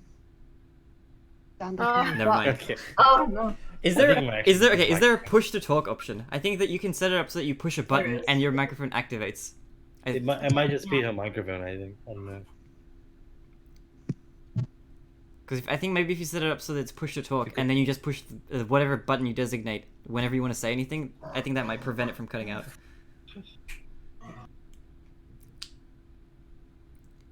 Troubleshooting 101 with the Shiny Boys. You gotta do it sometimes. Yeah. We need to future-proof this problem. Yeah. I was thinking it might just be her microphone because, like, even if you she put the sensitivity all the way down, and Does this work? you Yes, just it couldn't hear does. at all. You try to say some more stuff. Okay. Okay, cut out for like a bit of it. See, sometimes it works, sometimes it doesn't. It's Do you kind have, of like, weird. a laptop? Are you off like a laptop? You should have like a laptop microphone, maybe. Yeah, but I don't know. It usually works. Like right now, I can hear you perfectly fine. Whatever it's set to, like now, Sorry. just leave it like this. What it was like before. The It, first like- bit usually cuts off, and then the rest Okay. of it. Yeah, Okay, Totally okay. depends, like Yeah. random. yeah. Well, just tell me and goes. It's better, Anyway, at as I least. was saying, Mhm. to take down. But alas, I only have 9 hit points. You guys would be my meat shields. That's not happening. Oh my god. That laugh is in character. Oh wait, I have I'll a be your question meat shield for actually. your ankles. Queenie, I'm sorry. if I changed appearance back to a more natural appearance, it's very androgynous. Is Baron attracted to androgynous? Aaron has like an inbuilt sensor for like estrogen. What? Who the women are. So Baron feels nothing for gender neutral, slightly feminine. He feels only on the hunt for estrogen. Sweet. I don't have to worry about scary Baron then. He can Oh, Go to hunt the for fucking estrogen. health shop and get some estrogen. That's a good campaign title. On the hunt for estrogen. I don't like That's a that. bad candidate. No, I'm doing that. No, I don't like that at all. No, that's a. No. That's a chaotic title. I mean, we are chaos incarnate, but like, Yeah. Oh my god. Okay. Oh, Anyway. Core's like 5 foot now, so pretty short. Oh, Not nice. as short Okay. as Eric. Weird flex, but okay. All right. So you guys are here at the moment. From what you can tell, you can see where the path. You can see where the tracks are that you followed initially. So your options right now, at the moment, or the obvious ones at least, seem to be to either follow them in the one direction that you came from and do something with the golem, or something else in that direction, or follow them back in the direction that you originally came yesterday, from the direction of the camp itself, and then either use that knowledge or position to then get back to town, or do something at the bandit camp, or do something completely different. Up to you guys. I think going back is unproductive. Let's try and go around it. I think going back is productive. Depends what we do. No. That is To town. boring. We If want we to go explore. back and find some fruit, we could levy. What's the word? We could convince the bandit captain to maybe come and help us with this dude. But he said the goblins had fruit. The goblins went that way, and he points in the direction of the golem. We should probably try and go that way, but not the exact same direction, because, you know, they got a bit squished. Let's go the non-squish way. Aren't these goblins different to like normal goblins? also the captain like- doesn't seem to really want to help us. Floaty So- The captain was very silent when you guys were like kind of walking towards the stone in the first place. I think his patience is kind of running out with us. All right, let's go around. Also, I will mention that you guys do know, at least from what you've heard, that there are supposedly goblins living in the south. Although you haven't seen any evidence of that, that's what you've heard. But if you guys want, you can take the time to walk back all the way that way. There is also the messenger pigeon that I think Ilya and Baron know about. But if you guys... But if it's okay, so an atoll is a ring, yeah. Mhm. So if we just keep going in a circle, we'll get to the goblins eventually. Supposedly, yeah. If you guys want to go back towards the stone golem, you can That would take a while. try going the same way that you came, or you can try going the exact opposite way, which would be to follow the path kind of roughly in the direction of town, which is what you think is in that direction. Core looks like he's about to have a hissy fit at the thought of more walking. It's less walking to get back to the Just bandit woke up. camp and to How you town can't than it walk is to around? get back to the golem. My feet are delicate. He just sits down and rubs his feet.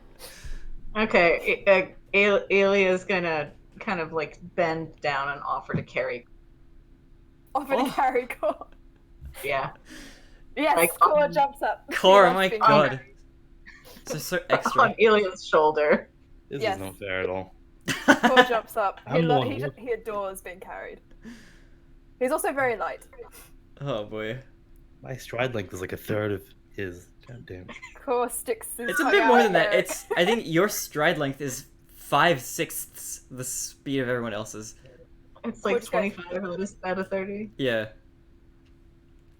He's very happy. Whatever. Okay, now that Core is happy, where are we going? You know, to be honest, I think we'd rather be going back to town. Going in the direction of that, whatever that was. And he sort of looks in that direction that you guys came from, and then looks back to you guys. Seems to be a bit dangerous. I don't know about you, but I don't feel like dying just yet. as much as I am one for adventure. Some reason. You could just I fly agree over with it. Thunderbird. Maybe we can send you. Yes, maybe. Just not back to town, please. Are you sure that wouldn't be dangerous, though? I'm sure that you don't want to give away your location to this thing. If you're in the sky, I don't think he's gonna care. That's true, but I can't. Well, this might sound kind of sappy coming from me, a raunchy sea captain like myself, but I do care about you guys, and I don't want you to fall victim to a stony death. Oh, I What didn't if say you we were just coming start with throwing you. rocks? You're not coming with me? Well, then no deal. I outright refuse, if that is the terms of the Listen deal. up, Captain. What about Yes, Baron? uh What? Say again. be a messenger pigeon? What about the messenger pigeon? Say it again. What if you pretend to be a messenger pigeon? Can you be a messenger pigeon? Baron, my dear, I do you can't fly that. pretend? I can't fly that high in the sky for very long. Nor do I think I could really pass for such a small creature, even especially at my size. And he kind of looks down at his Say beer they belly. give you growth hormones. I am a bit of a different color too, but we can try it if you really think it would work. And I want you to roll a persuasion check if this is actually what you want to go through with. Yes. Especially given the fact that you're gonna have to roll really high. So you have to roll I'm with. really good at persuasion. Okay, you have to roll with disadvantage Yeah, I'm gonna though, because there isn't a post office in that direction. Okay, I'm gonna use my 2 best dice. I'm gonna try as well. No. Wait, Baron, you're not saying anything. Remember? Wait, what? Wait, I am saying. I said, why don't you just pretend to be a messenger Oh, okay, pigeon? Okay, it's an 18 or a 16 plus 4, so it's 20. Thank My you, lower Brian's dice. one. My Good. lower one was 18. All right, yeah. If you've. Can I persuade Captain Featherbeard to the other side? Maybe will that work? Sure. Okay. It looks As like I want to spit on as he you. looks Oh like- my God. as he Go looks ahead. like he's kind of contemplating Cora's words more and more, like thinking to himself, yeah, maybe this isn't such a crazy idea after all. You can say something to him if you'd like. I rolled a fucking 3. I rolled a 3. You can talk to him anyway, just as a character, just so you know. You don't have to roll persuasion on everything. I rolled a dirty 20 with disadvantage. He wants to be a pigeon. Yeah, he's. That's really what you want to do with your life, Featherbeard. That's very convincing. Pigeon You know? away to It death. might actually work. That'd be crazy. Be reasonable. Be quiet. I have to be crazy. You do it at 20. No, he doesn't say that. Uh, It seems like we don't have that many options. We could go back to town, but this also might be. what about the walking around thing? Why didn't we do that? I mean, walking around just sound like a pretty good option. We might even find fruit there. Alright, I'll tell you what. If you all decide that you wish me to fly over and pretend to be a messenger pigeon, and he looks kind of with a puzzled look to the side, and fly over that boulder, then I will do my best. All right. I cool. mean, Otherwise, we can do Not something to else. say it's a- Although this highly depends on whether or not you can all agree on what to do. As long as you can't agree, I will not risk my life flying over that boulder. If it is something that you wish Yeah, to do, then I will, do it. however. Fly over the boulder. Do it. I don't care anymore. I mean, you flying over the boulder might give us a good distraction so that it doesn't notice us sneaking past on the other side. That's true. Before we go, though, if that's what you wish to do, I want to do a quick test flight to see how high and how far I can fly without getting too tired. Training montage. Couldn't test flight away out of here. Alright, so Captain Featherbeard now is going to just give it a shot. It's still pretty early morning. So he jumps out of the tree and starts flying up. And It falls. Oh no, please. he looks like he can fly about 60 feet Sweet. Yeah. That's pretty good. without getting tired and falling down. At a height that's high enough for the golem to probably not reach him. Actually, how high can he fly? Just barely. He might not get hit by the golem if it swings upward. But he can probably do it. Alright. As in, he can probably try. So, what? Yeah. Whatever. You guys sold them. Alright, so if you guys want to go back in that direction, then, if everybody's in agreement, you guys all walk all the way back. Takes a few hours again. You take the same path. Can we go like to the side so we can try and walk around it? Like as in, Yes, okay, if you we're were walking sneaking before, around. the way you walked before, in terms of like following the path, when you followed the path, it seems like that if this is a ring, right? The island kind of stretches across and there's a shore on either side. When you did reach the shore the first time, that seemed to be, from your perspective, heading towards the golem, the left side of the island, or of the atoll, sorry. So if you want to walk in a ring around it, from the other side, you can try walk on the right-hand side and sort of diverge from the tracks, so long as you can. If you walk along the shore, just so that you're like right up against where the sand would start, then you can probably use that to guide yourselves and maybe make your way back. If there's nothing.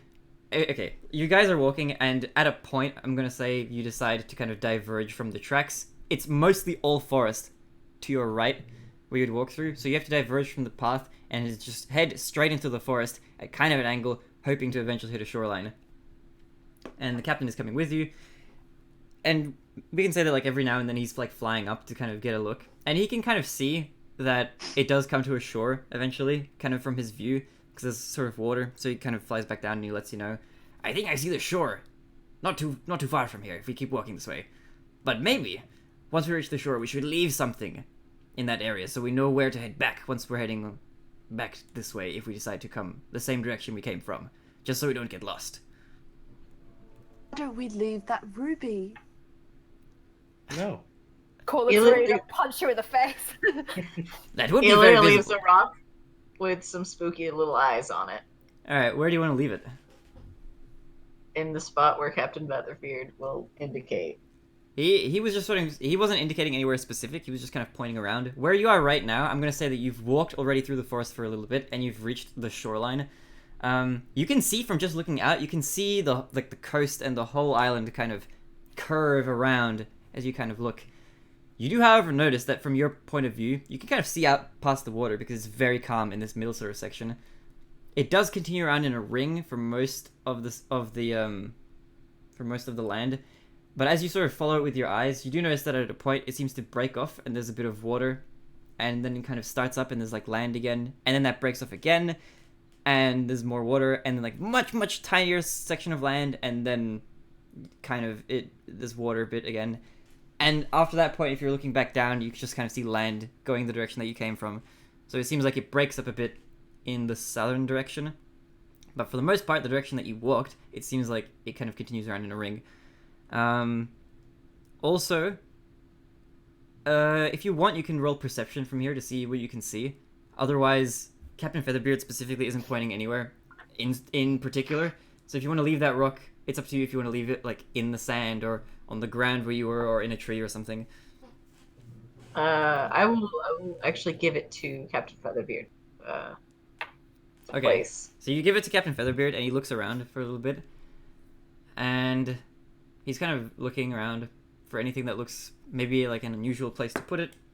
And after looking around for a bit, he decides, I think I'll put it down in the sand. I think a rock will stand out right here. And he kind of just plops it on top of some sand, kind of where the shoreline just barely begins. It doesn't seem like there are many rocks on this island. It's very kind of smooth, the terrain, which is a little bit unusual, but judging from how much the boulder stuck out, this is something that you do kind of notice at this point. How did you guys go with rolling perception, if anybody did? 14. 14? Also a 14. Okay. Ooh. 20. Natural 18 20? plus 20. Oh, okay. Alright. Baron, did you roll as well? What? Okay, 9. Okay, cool. Yerrick, you're the only one who sees. You can actually see, just barely, the boulder from here.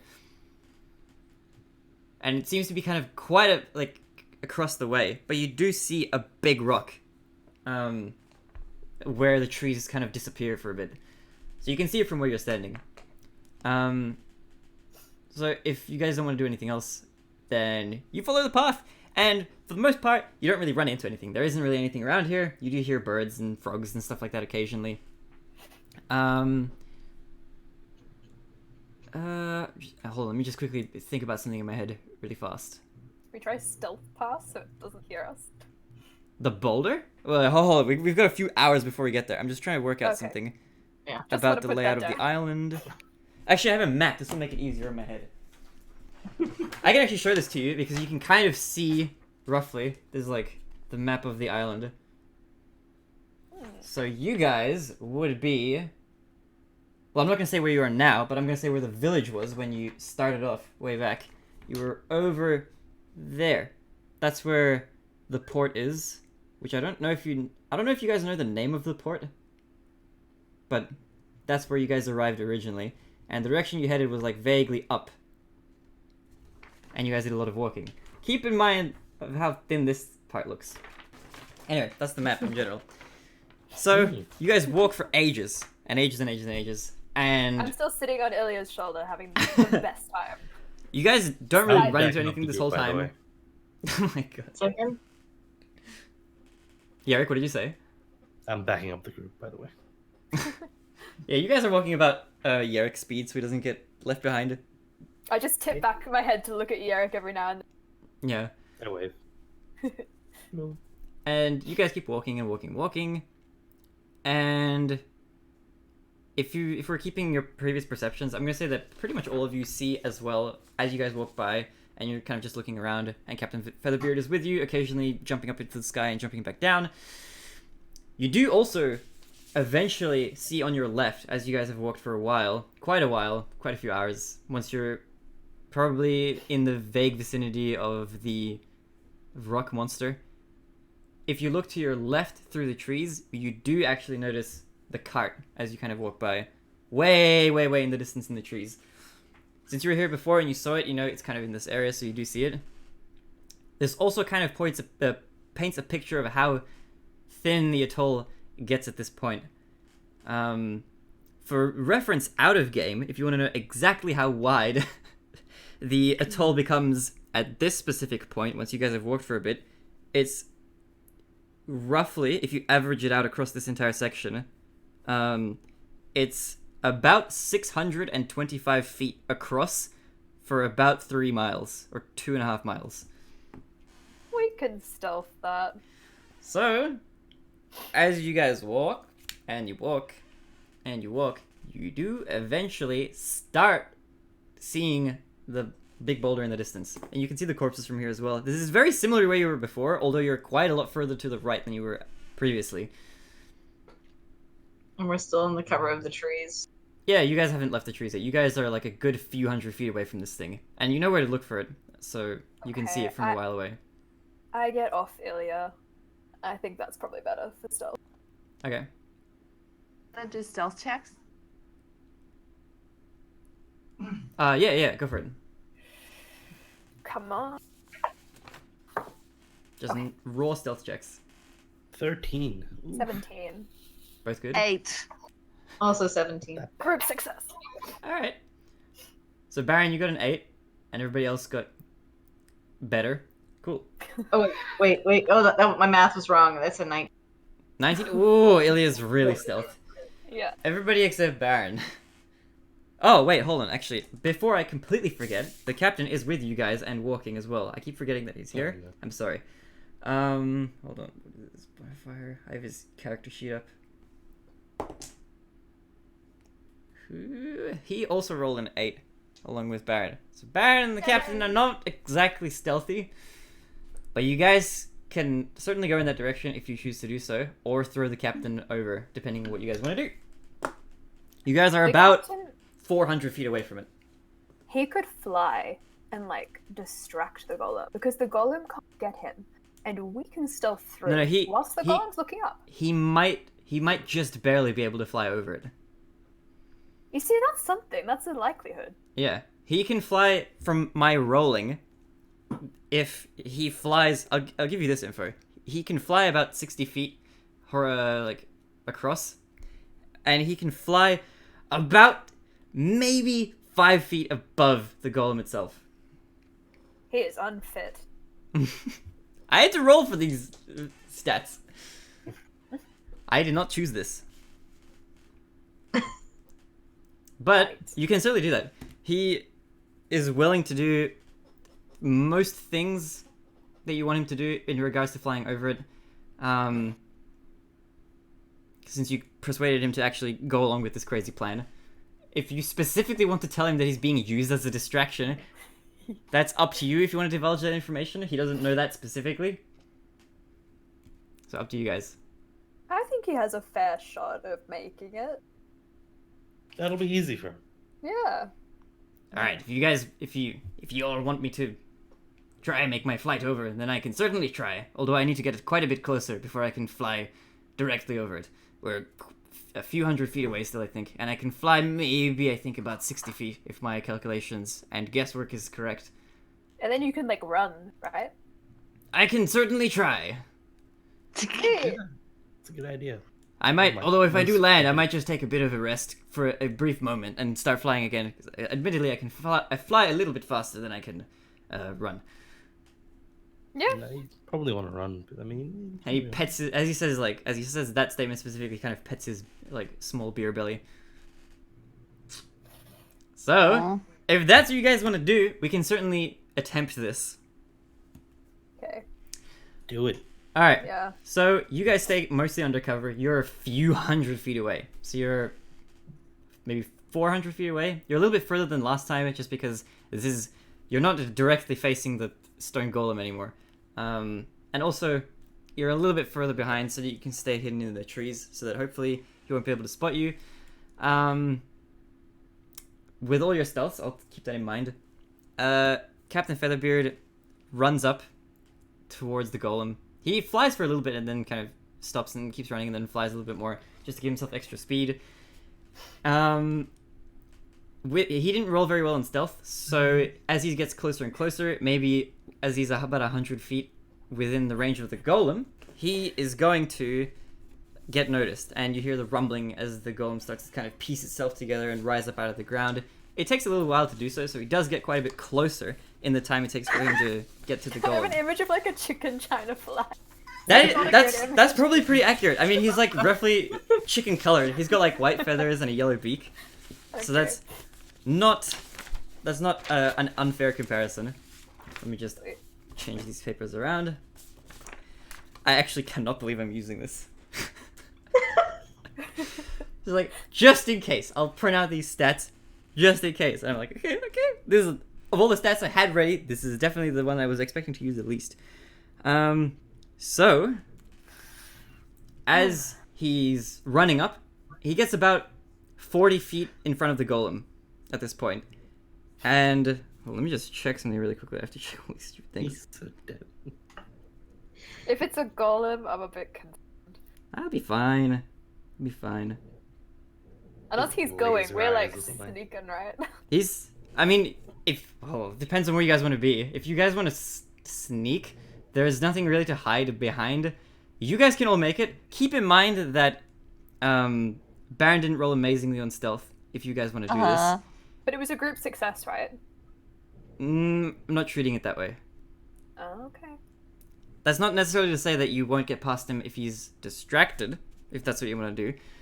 Although, yeah, I mean, you can tell from watching the captain, who is also similarly not very stealthy. He was spotted within about 100 feet of being about 100 feet within range of the stone golem, and you guys can definitely stay about 100 feet away from it if you do choose to do so. So Make the most of his noble destruction. all right, so you guys are walking as he's kind of like way up ahead of you. As he gets within about 30 feet, Walking or running? you guys can sprint if you like. Stealth sprint. You know what? You can try it. If you guys want to sprint past the golem, yeah, okay, you guys can sprint past if you want to do that. As you do that, you run past. The golem is not that far away from you, but he's also not that close. He rises up out of the ground completely, or it does, I should say. We don't know. Captain Featherbeard, once he's about 30 feet away from the golem, jumps into the air, flaps his wings, and attempts to make it over. And I'm gonna make him and the golem enter No. initiative. Oh, Oh no. Okay. Those are better. Cool. So that's that. And Captain Featherbeard. Okay, so the golem goes first. We just fed an NPC to a monster. Yeah. Oh, we'll see. We'll see how it goes. It still needs to. Let's see. The golem is going to raise its arms, and he's going to take 2 swings at Captain Featherbeard as he flies over. So let me just check what his stats are. Gonna be fine. Ooh, actually, you know what? He's got he's got good chances, I think. Let's see. So he's gonna do this. Oh my god, that's a big modifier. All right, this is I take it back. Okay. Dude. Oh, okay. He takes 1 hit. Ooh, okay. So he takes 2 swings, and both the swings are enough to hit the captain out of the air, unfortunately. Sad to say. Just barely enough to swipe him as he tries to make his pass over the top of this big golem. It kind of takes its big stone arm and just makes a very slow swipe in the air where it thinks the captain is going to be. The captain himself is unable to avoid it and maintain the same altitude as he tries to sort of weave in the air. He just barely gets snagged, and he will take, let's see, how much damage? Let's see. How many of these dice do I have? Ooh, okay, that's that plus this, which, how much damage is this? Hold on. 8 plus 6 is 14, plus 2 is 16, plus... The captain gets knocked very hard out of the air, and you see him kind of, just like a fly, get knocked out of the air from as you're kind of running past, and he stops kind of, he just flies like a tennis ball being hit by a tennis racket. He just takes this big arc and falls kind of, you can't really see where he falls. He falls back behind the golem from your perspective, and the golem being such a large creature, you can't really see past it too well from this perspective. But he kind of disappears out of sight. And you see the golem kind of step towards him. And he makes a few steps as you guys are running. And it kind of walks for a bit. You hear it stomping quite loudly because it's pretty close. And you see it raise its kind of big arm again as it takes its kind of big stone arm and very slowly takes a big swing at the ground in front of it. You can't really tell where it's swinging, but just that it's swinging in that general direction, where it seems like Captain Featherbeard probably fell, and you hear it make a very loud kind of thud as it hits the ground, as it knocks dirt out of the way, and it sort of flies everywhere. And at this point, as far as you guys have run, you're a bit further, you've kind of run past the side of it, so you've started approaching the other side now, I guess, from your vantage point as you've begun running. It does, however, as it turns around, it does not see you guys pass, despite Baron's roll. So it kind of looks around for a bit, and as you guys keep running past, there are a few trees on the way, so you do have enough to kind of stay under cover and stay sheltered. Once you guys run far enough to kind of get into a better area where you can hide a bit in the trees, they do start to kind of populate the area a little bit more, although not that much. It seems like the atoll itself is still kind of pretty thin at this point. The golem kind of looks around as if it did hear something and starts to wonder. So you start to see it walk away, and it walks opposite the direction in which you ran from, and you kind of hear its thudding as it's kind of walking in the direction that you ran from towards it. And at this point, you guys have sort of passed the field where it would have been. And that's pretty much it. You don't see Captain Featherbeard fly back over to you guys. Can we sneak through the trees and try and get closer? Oh wait, I have an idea. I can Yes. find a familiar and go check on. If you want to do that, you guys can, I guess, if you want to wait for the stone golem to move away a bit, try walk in the direction where Captain Featherbeard seems to have landed. But if he's dead, You can't see here from where you're standing at the moment where he is. But you do see a big crater where the golem punched the ground. And you don't see him anywhere else from your vantage point. yeah. So what I was saying is, if we stay in safety, I can spend 10 minutes and find. I think it's 10 minutes. Hold on. Yeah.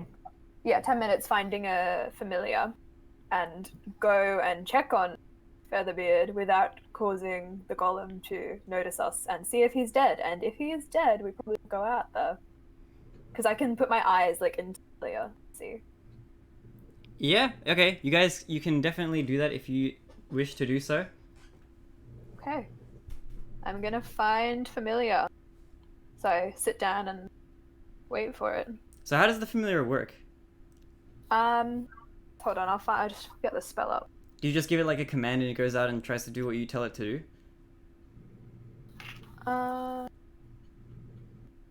It's kind of like just an animal that I control, and I can like see through its eyes and like sense through it. You know how Georgia has a raven in our game that she's used to spy on things? Or Sarah's are the hands. Yeah, the mole. Yeah. So it's like you can't see through it, right?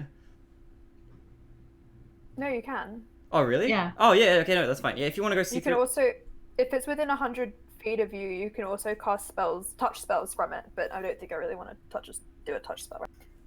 Yeah, okay. Okay. As you do this, so you let the familiar kind of go out, and you can see it. It's a little silver snake. Okay, so you're slithering through the grass, and you can kind of see where it's going.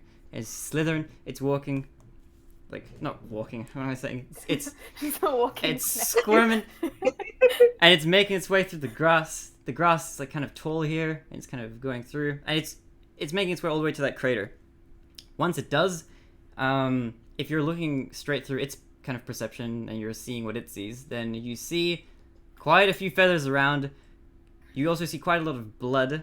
You don't, however, see any corpse there. But there's a lot of blood and a lot of feathers. Can it make any checks, out of curiosity? I think I can do perception and stuff like with my brain. If it's like, let me check. Because George Sounds has good. definitely done that. Okay. Well, if you guys want, you can you definitely go check it out. But that's what you see: a lot of blood, a lot of feathers. Captain Featherbeard, weirdly enough, is nowhere to be seen in this crater. It doesn't look like he fell anywhere or anything like that. But I'm pretty sure I can do a perception check just because it's my eyes. okay, do a perception So. check.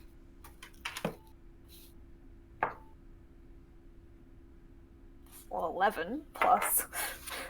That's a 13. 13. You do see something shimmering, kind of like underneath the ground, it's like covered in soil a bit. I'm gonna slither over to that.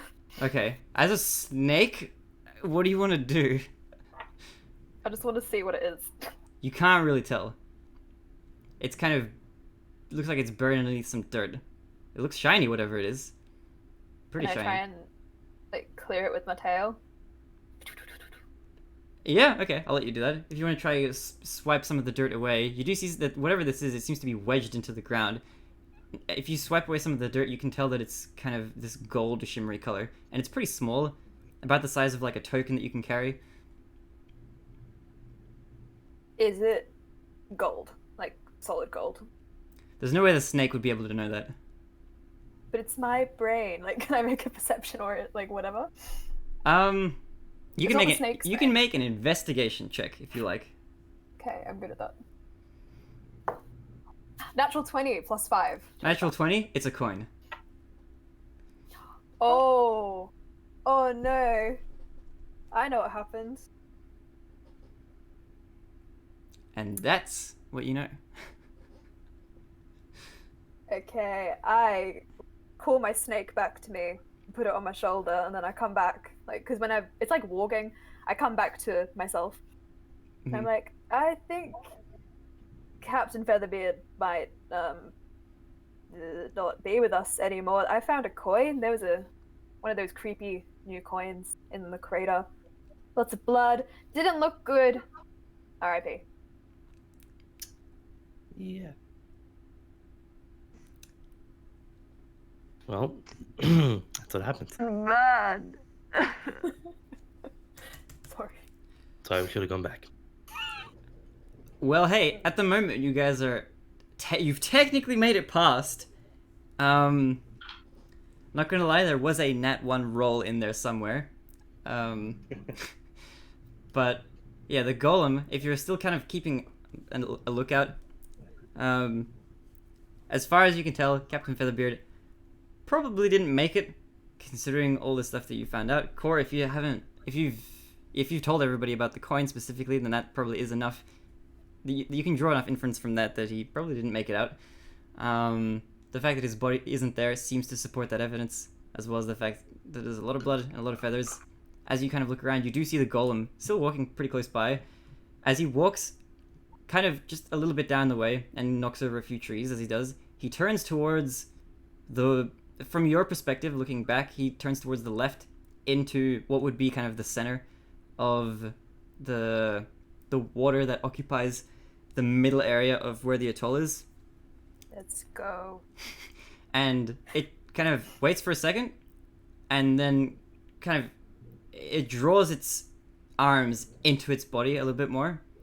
And as it does this, it sort of leans forward, and as it sort of leans forward as well, it collapses onto the ground in such a way that its legs kind of also collapse back into its body, and it rolls with a huge splash into the water and down, and kind of disappears as it rolls in. Don't like this. And you can see like a load of bubbles and a huge splash and foam where it kind of fell into the water.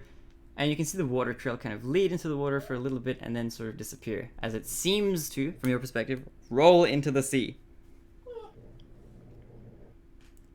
If you want, you can also do general perception checks at this point to see where you are and what's around.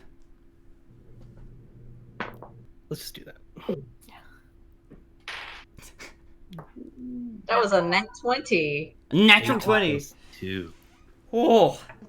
Alright, well, okay, Ilya specifically as well. As you guys look around where this stone golem was, you don't see anything except for this crater. As you kind of look around for the rest of the atoll, you can't really tell where it's gone aside from the fact that it's going into the sea.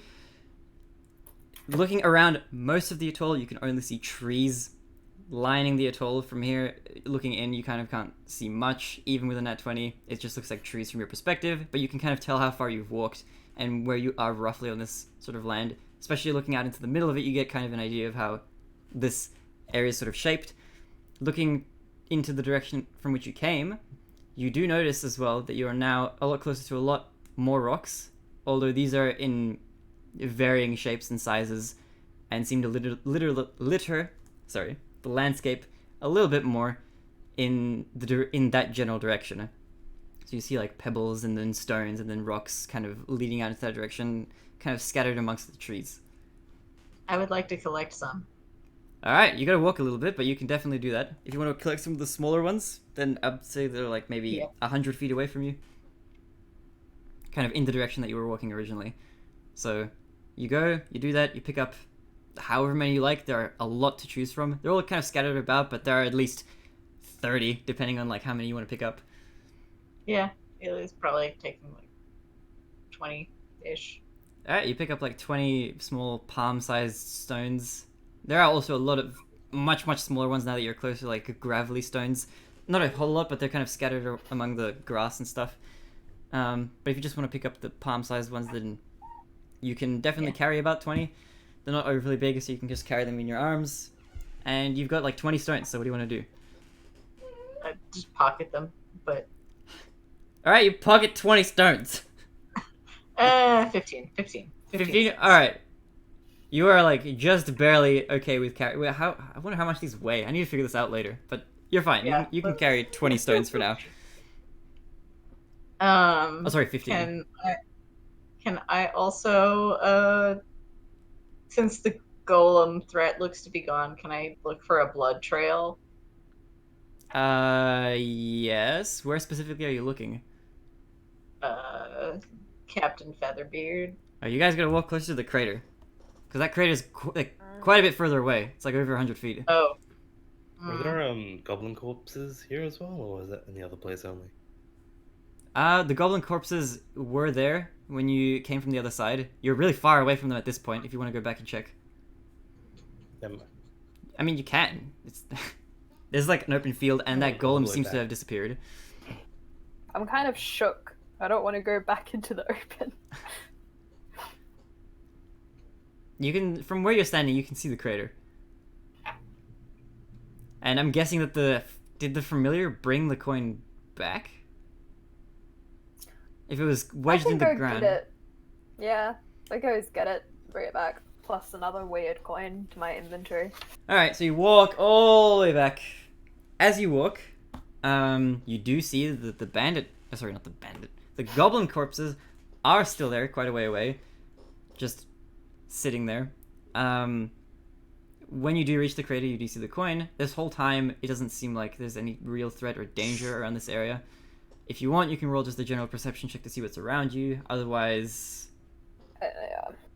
you can... yeah. There is... As you reach the crater, by the way, that you can see that there's an inordinate amount of blood. Like, this looks like something that no person could lose in a short amount of time and still probably survive. And there are a lot of feathers as well. So... Okay, I send my familiar to go loot the goblin corpses if there is anything on them, but I do it sadly and with force. Because I am not evil. Alright, so you go, you pick up the coin, you let your familiar go and loot the goblin corpses. As it kind of searches around, it doesn't really seem to find much. The goblins themselves aren't really wearing a whole lot. It seems like they were probably also hit by this golem, especially now that you're up close. You can see that the corpses themselves are not completely 100% intact. They seem to be partially crushed. So you can kind of infer as well what sort of happened. As it searches their corpses, it does, however, find like some paper and stuff with some writing on it. Okay. On one of the corpses, and the other one doesn't seem to have much of anything. Actually, just roll an investigation check for me, just to be safe. Investigation, I think, is my best skill. Oh, and our... That's crazy. Yeah. Okay, 14 plus 5, 19. 19? Looking at the corpses, you can see that they're wearing, like, similar clothing. It seems to be kind of like dark garments. Aside from that, you see that they do not have any weapons on them. They seem to be like unarmed, basically. But thinking back, even from your investigation now, you can kind of remember just from the incident that originally occurred at the tavern that the goblins were also not armed back then. And aside from that scrap of paper with some scribbling on it, which you can't read even with the familiar's eyes, that's all that you find. I still get the familiar to take the paper back to me, and I put it in my pocket. Alright, so you've got a paper with some scribbles. If you do look at the paper, it seems to have some sort of writing on it. You can tell that much from, just being somebody who can speak a language. But it is written in a very crude script that you can't read. I show everybody and ask if they... Alright, if everybody's still there, then the only person who can read it at all is Baron. Yes, you've guessed. Yep. You've guessed correctly. What does it say? It has 3 lines of text underneath each other, crudely scribbled.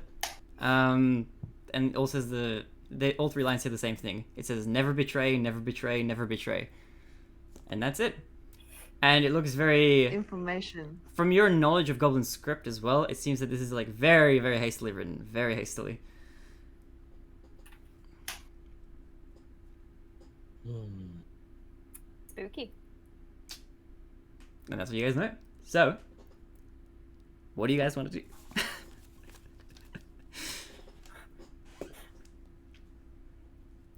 I just realized you guys lost a healer. Yeah. But you guys are- And a friend. And a friend. Yeah. Dad. I actually liked Captain Featherbeard. Can we take a short rest to recover from that? Here? Yeah, you can definitely try if you really want to. Let's not do that. Oh, Can we go further for a bit? Yeah. You have to live on and then sacrifice. The reason I want to do that is so I can do arcane recovery. But yes, okay. Arcane Trickery, did you say? Arcane recovery. Oh, Means I recovery. get my spell slot back. Oh, nice. But wait, didn't you cast it as a ritual? Did So I? you didn't use if you cast it as a ritual, you didn't need to use spell slot for it. Oh, okay. Thank you Yes, for you- teaching me how to play a wizard. Sweet. Alright. Also works for druids. Freaking Captain Yes. Featherbeard, man. Brian didn't know that. Brian now knows that. Sweet. Thank you. I don't know I if I really have high rituals. key did not expect him to die. Like, anywhere near this soon. I'm sorry. No, it's okay. It's okay. What happens, happens. I You- didn't you- expect him to die either. Well, his spirit will live on in our hearts and minds. It wasn't quite as brutal as our killing of Chrism in the second game. That was quite horrific. I'm not gonna lie. He actually did have a pretty good chance of making it over and surviving. But you know, the nature of D&D isn't such that a good chance necessarily guarantees success. It's not Unfortunately, entirely our fault. We can blame dice a little bit. it's the Stone Golem's fault. Yeah. So I knew this would happen. Avenge the Captain Featherbeard as well. Okay, so, let me check in the map. So you guys are pretty far down. It's pretty late in the day again, and you can keep walking. And as you sort of walk, the terrain becomes a lot more rocky. The width of the the width of the atoll doesn't seem to improve. It seems to be a bit narrow. So you have two options in terms of traversing terrain. You can either, because now there aren't that many trees anymore, you can either swim around the rocks, or you can climb the rocks. And you don't really have many other. Or you can try digging under the rocks, or somehow catapulting yourselves over, or using some sort of weird magic, whatever. I mean, you've got rocks in your path, and you need to traverse them somehow. So it depends on what you guys want to do. Eli is pro climbing. For climbing. Pro climbing as well. All right, you guys are for climbing, so I'm gonna guess that you guys just climb. All right. So in order to not have to swim, you guys kind of start walking over, and as the trees disappear, the rocks become more and more frequent. The ground itself becomes much harder to navigate, so all your movement speed is halved. Just keep that in mind. As you kind of keep walking, you do see that there are a lot of the rocky terrain is really hard to it's hard to traverse, and you're getting kind of higher in altitude. At this point, as you start walking, just roll some. Actually, no. I'm gonna keep your stealth checks from before. You guys are mostly fine, but Except Baron. except Baron. Baron, as I you're get kind of looking around improved and walking. Stealth from rocky terrain, by the way. Oh, really? Oh, heck yeah. Stone camouflage? Yeah. That is good. Nice. Also, don't the boots mean that I have my walking so Say again. my special boots mean that I can climb as fast as I can walk. Oh, okay. Yep. That means that for you, your movement speed and Yarik's movement speed are both normal. Baron's and Cora's are both halved. This makes sense. Core doesn't want to rip his outfit, and he's just making his way over it. Dainty, you It's know. it's going up and it's kind of rocky, so as you walk, the rocks kind of crumble a bit and fall apart as you walk here.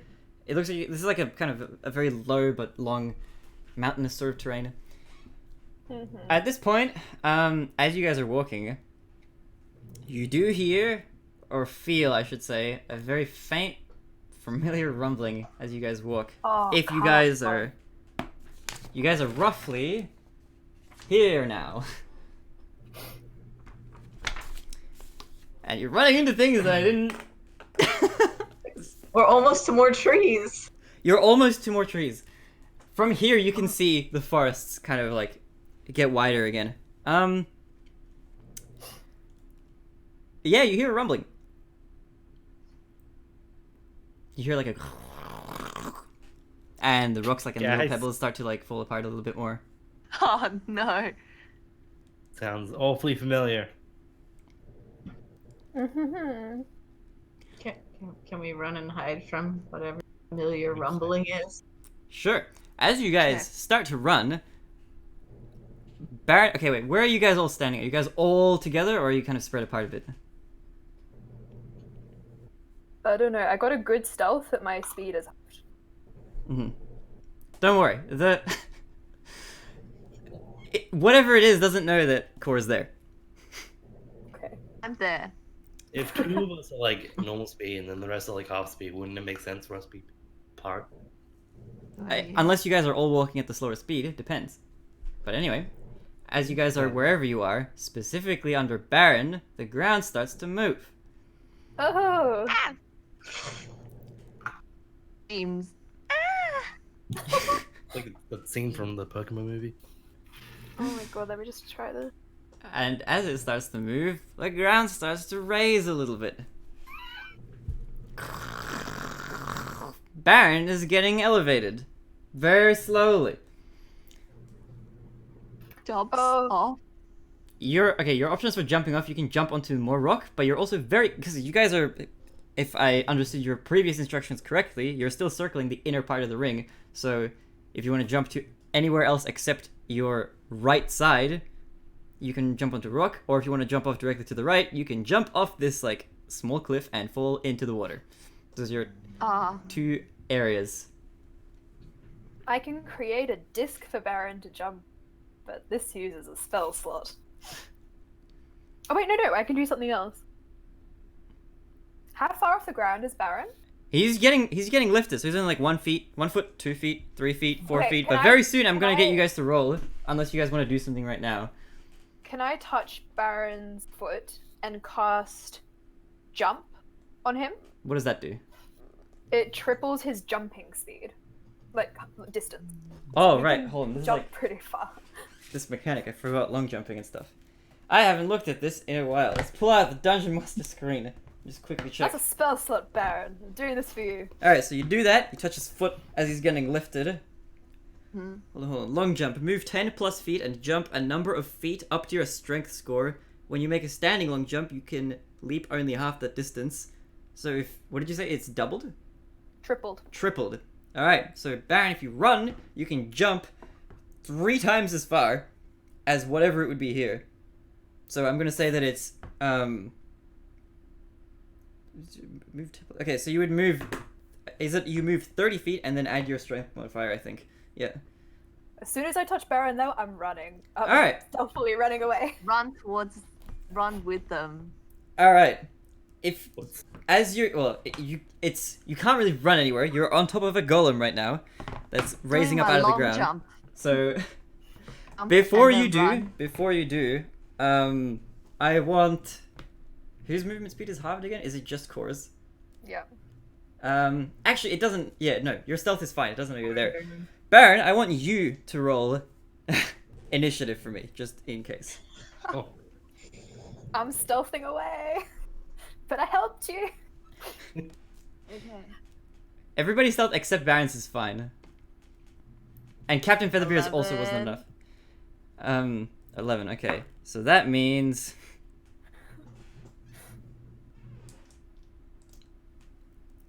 That means that you go first. Long jump away and then run as fast as I can. Alright. Thank goodness. Holy shit. Oh my god. I'm not even gonna think about it. Alright, so you're gonna move... You take up a little bit of a running start off the top of this golem. And you get to jump... Equal to... Okay, so you move 33 feet... Sorry, 39 feet plus your strength modifier. Okay. That's pretty great. Say again. -1. -1. Okay, so you move. You Still are pretty good. you are 38 feet away from the stone golem, and I'm gonna say everybody's like roughly that far away, so it's fine. Aaron's just like bouncing along. As the golem raised up out of the ground, it's facing kind of. You can't tell which way it's facing because it's still kind of forming, but it takes a swing at nothing. And it just kind of swings around. It does 2 swings, so you see like a big rock kind of form as it's kind of forming itself out of this cliff face, and you hear it kind of make a swing sound, and then the other swing hits more of the kind of rock face, and some stones kind of crumble off and fall into the water below. And as it sort of stands up, you notice it kind of start to turn around. So, Baron, it's your turn now, technically. Everybody else, I'm guessing, is just running. Run! Continue to do a long jump and run and dash. Alright, so if you're Oh gonna yeah, take... can we dash if we're still on the rough terrain? Yeah, you guys can dash. Core, you're gonna Okay, be dash. significantly further behind. Because your movement speed at sprint will be 30 feet. Ilia's is Okay, going hold to on. be 60. Wait, let me just try something. Baron is jumping. 60. Say again. Dashing. Wait, what did I say? 60? Yeah. Yeah, Ilia's is 60, Yurik's is 50, if I've done that math right. Yeah, 60, 50, and Baron is jumping 38 feet at a time. Core, you can only Okay. move 30 feet at a time. So, at this point, Wait, no, I'm gonna cast jump on myself so I can move as fast as Baron. alright, you can probably move maybe slightly faster. What's your Yeah, strength move it modifier? faster. Oh no, maybe not. It's also a -1. Alright, you're moving at the same speed as... You're moving at the same speed as Baron. Let's jump, Baron. Alright, so you guys are all running away. Ilya and Yerrick are quite a bit further away than you guys are at this point. You guys are moving a little bit slower. I have no Um, spell slots left. Oh my god, you guys. Also, actually, I'm gonna enter you in to the end of the initiative order. So now there are 3 of you in this battle, technically. The stone golem spends his next turn now turning around, and he notices you. So he's going to take his regular 30 feet of movement to walk towards you. Baron, it is your turn. Baron continues to jump. Alright, you Yes. jump another 38 feet. And then also, Core, I'm guessing that you also jump. And you guys are Wait, both... before I jump, can I cast a cantrip back? Yeah, sure. What do you want to cast? Okay. Dash. Can you dash still? I'm jumping. Wait, If you're jumping, I don't think you can dash. no. I think it's just 38 feet. Okay, I want to cast Minor Illusion. Unless dash just affects your movement speed and not your, like, running speed or something. But I'm guessing from the name. Dash is like running. Okay, yeah. Hold on. Okay, I want to create... How many can I get going in one thing? Think fast. Okay, I want to have, like, very loud drum playing in the golem's ear. Alright, From, like, just behind it, like, here. cool. It is, from what you can see, as you do that, totally unaffected. Okay, I tried. Baron! Alright, wait, actually, hold on. The golem is going to take its turn, because you guys jumped. It's going to move another 30 feet. You guys are 16 feet away from it further than you were before. Unfortunately, this golem has a very small range. Very, very small. So even though it's... Unfortunate. Hold on, let's see. Let me just check something. Thomas wants to kill us. You guys went here! You killed my NPC! I'm mad!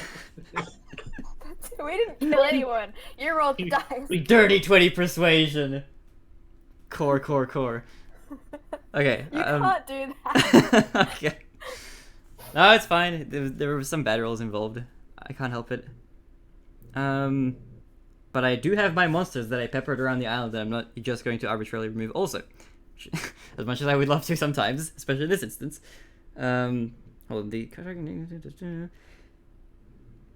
Damn, You guys can he's help. not close enough for anything. I'm gonna say that once you guys are like 60 feet away, he's probably gonna give up. But you guys are right now about 16 feet away, the 2 of you. Ilya and Yerrick, you guys are fine. Have we hit the tree line yet? Say again. Have we hit the tree line yet? Nope, but you guys are close. You guys specifically. Okay, cool. Baron, it's your turn. Great. Jump again. Alright, you jump again. You are 8 feet further from it. Again. And if that's all you want to do, Core, it's your turn. Okay, I jump again, same Mhm. as Baron, but I create a shower of sparks in the golem's eyes area. Alright. As you do that, it seems to be completely unaffected. Okay, I'm learning things. Just a heads up for its eyes. There are cavities where its eyes kind of would be, it seems like, but just from looking you can tell it's just stone with like kind of a dent in it. It doesn't seem to have any eyes. Like not Okay. in the traditional sense, I should say at least. But in the magical sense, who knows? Keep jumping. For the golem's turn, it's also going to move another 30 feet. So you guys are a total of 24 feet away from it now. And the other Eventually we'll get there. Eventually we can outrun it. I mean, we can speed it up a little bit. I would pull up a map or something, but don't actually have a map drawn for this rocky terrain because I honestly did not think we would get here in any session even close to this one, to be frank. If you guys keep doing this, then eventually you'll hit the trees. At this point, the golem still would be following you.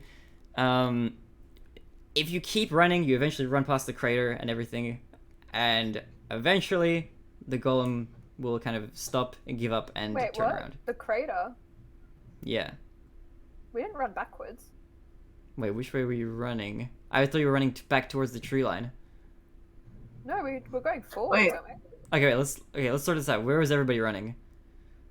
Yeah, I thought there was a tree line forwards. Yeah. Oh, that way. Oh, yeah. Okay, no, yeah. Then yeah, you okay, you have to run a little bit further. You're still on the rocks then, in that case. But after about 60 feet, the golem kind of stops, turns around, and starts to walk back. You're still in very rocky terrain and pretty high up off the ground. And from here, you can see that the incline of the hill starts to slope downward. And you do see that after it kind of seems to slope down, there appear to be a bunch of trees around, and in the distance, you can see the tip of some sort of structure. Seems like a pointy tip. It doesn't seem to reach past the tree line very far, and you can't really tell what it is from this distance. There's only one of these, and you can see that over there. I want to do an arcane recovery in the tree, please. All right. Yeah, I would As you guys move down the chill out in the trees. Okay, as you guys kind of walk down from the cliffy area and the however many, it's like you ran through how many miles of rock? There's like a mile of rock terrain. We jumped. Yeah, you guys jumped and stuff. Ilya and Yarek kind of reached that a little bit before you guys did, but you all made it safe and sound, just barely. Most of you anyway. As you reach that area, the trees get dense almost immediately. The cliff that you're walking on kind of comes to a steep decline, but it's not so steep that you can't just walk down it normally. It is very rough terrain though. As you sort of get to that point, you do reach very thick forest. From before you went down, you could see the direction in which that tip of whatever it was. Where it was, I mean. Aside from that, you couldn't see anything other than trees. They do seem to kind of from before when you were looking down onto this sort of terrain, the trees do spread out a little bit further down towards where that tip of whatever structure that was. And then past that, they seem to kind of get thick again. And then the island sort of ends, and there's like a series of islands from what you can see. Okay, I want to do an arcane recovery in a tree. Alright, you can do arcane recovery. Also, actually, I should show you the map so you can get an idea of where you are and where these islands are. I was going to make a digital one of this, but I didn't think I'd need it this early. So you guys are like now about here. And I don't know if you can see this. This like light blue is meant to be shallow water. There's like an island here, an island there, and an island there. So the whole thing is in this like rough ring shape, but it kind of spreads out a bit, as you can see. And yeah. And now we're south of the island. If you were originally here, you are now there. We've done some good walking today. Yeah. Yeah, I mean, you can traverse the whole. I have a little scale at the bottom as well. So every one of these hexes. Oh, you can't really see it. Hold on. I've got an idea. It's making me blurry, but then you can see that the hexes are. I don't know if this is the right way around or not. I don't think it is. Not for me, at least. 6,250 feet is each one of these little things. So every single individual hex there is 625 feet across. We've walked a very long way. Yeah, you can travel quite a few miles within a day if you're just walking, but at this point now, it's afternoon. Like late afternoon, after having done nothing but walk for the whole day and not really eaten anything. So yeah, fun times. So, what do you guys want to do? You are now a completely different part of the forest. The trees here are a lot larger, and it seems to be a lot more, how should I say, undisturbed?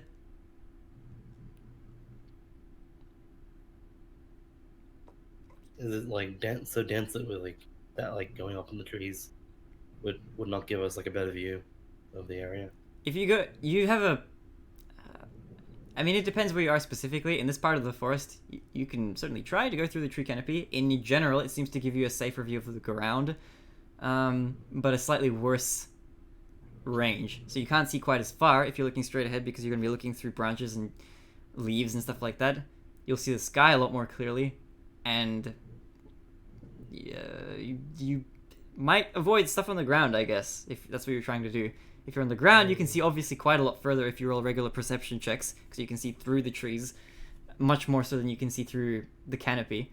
But you can't see the sky anywhere near as well, and that's about as much difference as there is. Also, if you're actually trying to move through the trees, then that would halve your movement speed, so it would take you twice as long to get to wherever you need to go. Except for Ilya, who can traverse the trees much better with those shoes.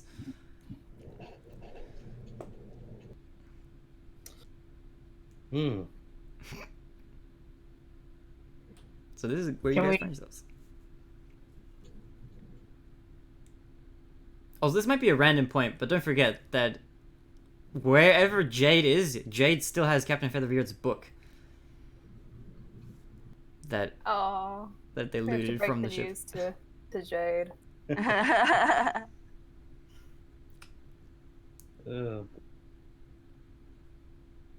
If you guys actually fought one of those things, I would have been terrified. Yeah. We were terrified. I fought one of those in another campaign. Actually, we fought two, and didn't end well. No, it was very, very bad. Yeah, I'm gonna say that just from watching what happened to Captain Featherbeard, you can probably safely make the assumption that these things are the strongest things on this island. By a fair bit. Well, at least we kind of know we're up. At least, yeah. True. I mean, yeah. And we know that if they you don't decide, rely on seeing or hearing. Yes, it's true. They are also. This is probably just like. This might be. Nah, it's fine. It's fine. You don't need to know that. Okay. Can we kind of forest. I don't see anything. It's just trees. Say again. I look into the forest. It's just trees. Yeah, it's just trees. I mean, you can roll perception if you want to look for something. I want to look for something. What do you want to look for? Yeah. It depends. Anything. Anything? Roll perception. Okay. Oh, nat 20. Natural 20. Holy moly. Alright, you look around. It just looks like it's trees. But looking around, you can kind of... You notice something that you didn't really notice before just from looking around just normally. It seems like that this place is mostly uninhabited as far as you can see. There seem to be animals and stuff living here. However, looking closely at the trees, some of them do seem to have marks in them that look like they aren't really marks that would be caused by animals wandering around eating shrubbery and stuff like that. They seem to be marks from weapons of some kind. They're very dull and very faint and very grown over with bark, but you can see that just from some of the trees that it seems that at some point something was here swinging some stuff around. Just generally in the forest. It seems like they're kind of spread around on the trees in general. You can't really tell exactly how old any of these are, but they all look like they're very faint. So if, with your natural 20, from looking at these, you can tell that if there is anything here, whatever is here has been here for quite a long time. I mean, just generally from looking at the trees, you can kind of see that this place has remained kind of secluded quite a lot longer and without anywhere near as much landscaping as the area where the tabaxi live. Which doesn't have anywhere near as many trees. Close by I can go to? Say again? Is there like a tree with a mark close by that I can go over to? There's a few that have marks. You can just walk over to one of them. Yeah, I'll walk over to one of them. Can I roll like a history check or something? You can roll investigation. An investigation. I get a bit more information, maybe. Yeah. 15. 15. It doesn't look like the mark was caused by a scimitar or something like that. Let me pause while I say that. Oh my god, where is this?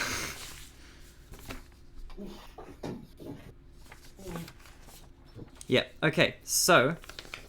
Wait, hold on, what? Where's my other paper? There's this one. There's that one. What? That's at the bottom of the pile, okay. Okay, you see... It seems like the marks that you see here are a lot deeper than scimitar marks would leave. That's about as much as you can kind of tell. They look like if they were made by a weapon, then the weapon is something that is probably used with a lot more force along the blade side, I guess. I don't know how else to describe it in vague enough terms, but it just doesn't look like it came from a scimitar. Okay. Or at least not these specific very old marks. I relay this information to my group. I don't like that. Yeah, it doesn't sound great, does it? That's fine. Hey. Who knows? You guys will totally survive. It's all good.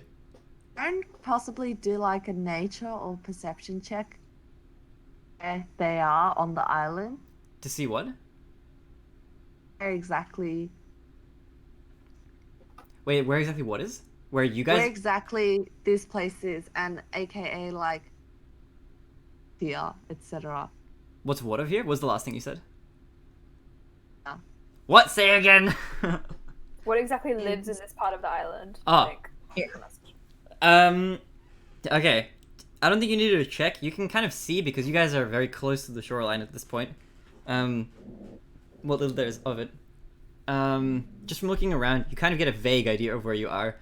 You know that you've come around quite a while, just from how long you've been walking, and you can kind of see in the distance the landmass that you think is the part of land, or part of the atoll where the town would be. From here, you can't see anything. Just looking around, aside from the birds that you hear, and some rustling and stuff like that, aside from just the natural wildlife, you can't really tell just from looking around from where you guys are standing immediately at the moment what lives on this island, even with any sort of check. If you... Yeah, from where you guys are right now, all you've seen at the moment is that there's some sort of structure further down. Doesn't seem to be too far away. It seems like you could get there within like 30 minutes if you guys just walk in that direction, which just sort of follows the general trajectory of the land. Although if you walk along the shore, you'll probably miss it. So if you want to avoid whatever is there or investigate, that's entirely up to you guys. Can I go up a tree and see if I can get a better look at what the structure is? Yeah, so if you go up to the top of the tree and you have a look, from what you can see like a tip, but the tip itself isn't like the tip of any normal structure you've seen. It kind of comes to a point. If you want to roll a perception check, I'll let you do that. And that is 21. 21? It looks kind of like a pyramid. and it's very Okay, dark. I It's made of some sort of stone, probably, from its color. Okay, I will crawl down and tell everybody else that. Alright, you relay the information. So you guys are not too far away from some sort of a pyramid type shape thing. Baron do is remember, very interested. Actually, Baron, I want you to roll a history check. To 4. Oh, nah, never mind. Alright. You love history, but you don't know what I relevance got it a has here. 5. 5? Yeah, you don't know. Can I roll history check? Or No. I may not be living in although I do remember them mentioning something like that at the very start. You guys... Oh, yeah, no. Okay, yeah, when you were originally coming with Captain Featherbeard on his ship in the first session, that point is something you would have seen from his ship as well. Although from a lot further away. But aside from that, there's nothing else you could gauge. Is it like an Egyptian pyramid or an Aztec pyramid or what kind of pyramid? It's kind of dark and rocky, and it comes to a point. And you can't tell much from like the point that's pointing up out of the tree line. You'd probably have to go up closer. Does it look man-made? You're gonna have to either go closer or... I ask Ilya. Okay. I'm asking Ilya all these questions. It looks like a giant point that comes out of made out of dark stone. Yep. Also, I'm gonna also say with... What did you roll for your perception again? Perception was a 21. If you want me to make an intelligence-based, I would love to do that with my -1. I'll let you roll... Yeah, I'll let you roll an intelligence if you like. Why not? That's an 11.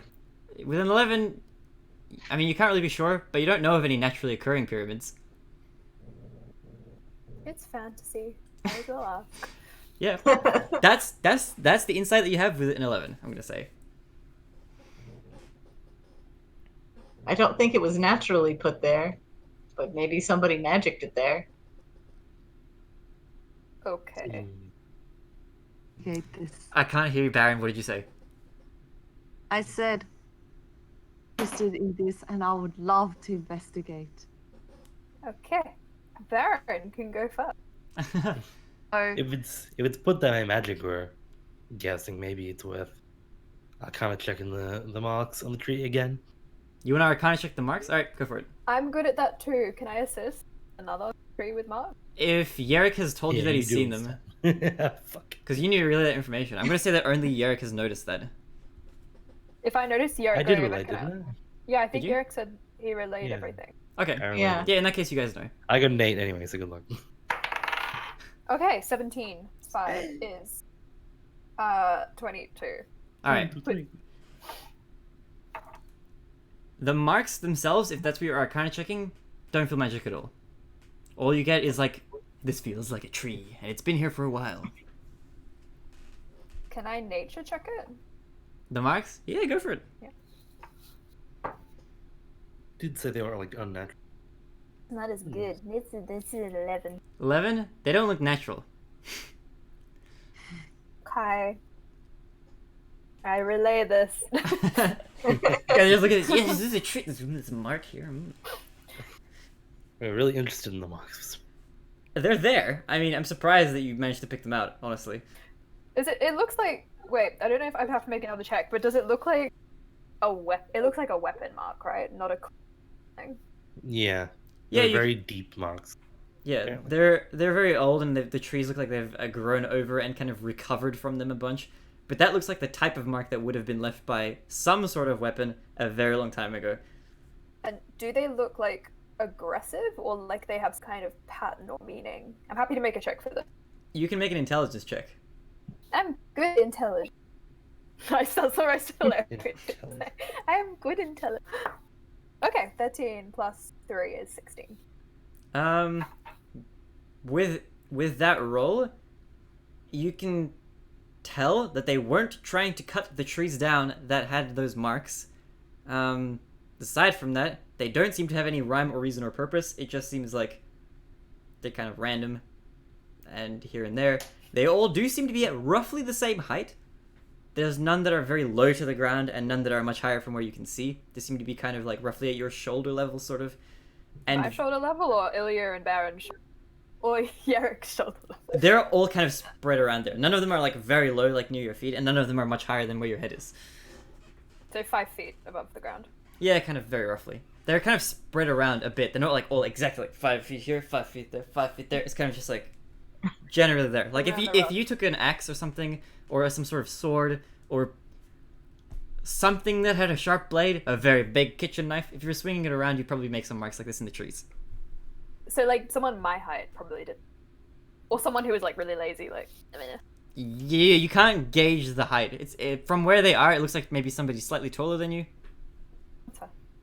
Like if you were swinging Okay. stuff around just at your, like around where you are, they would probably hit a bit lower, on average at least.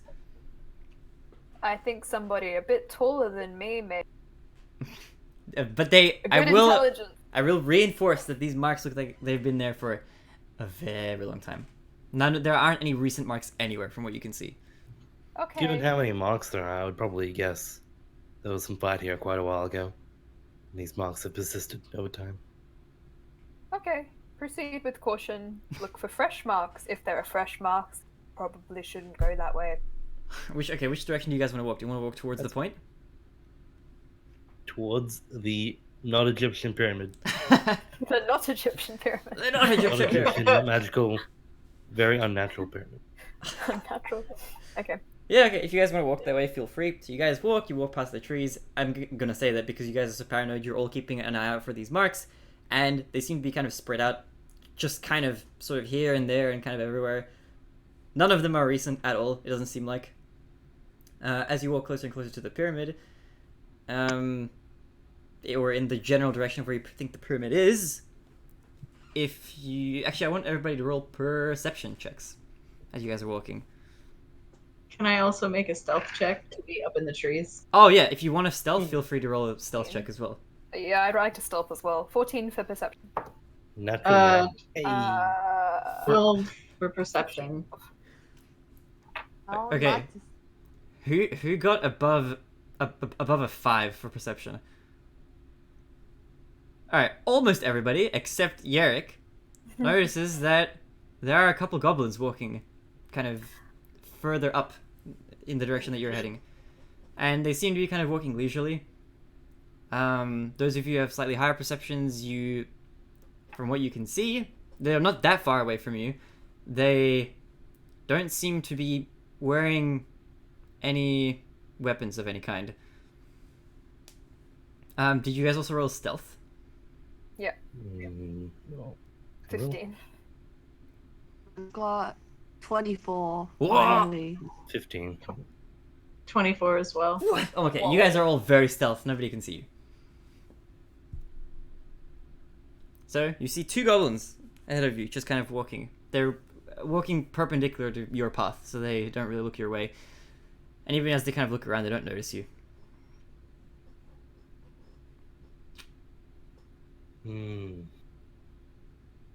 I point to the goblins and point to Baron like, friend?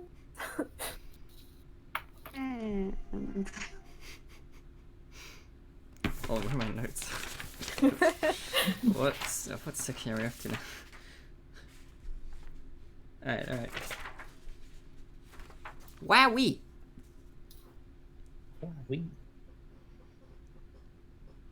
Are they walking like from the pyramid or like what direction? You can't really see the pyramid yet. My From spell where sheet's we everywhere. think the pyramid is?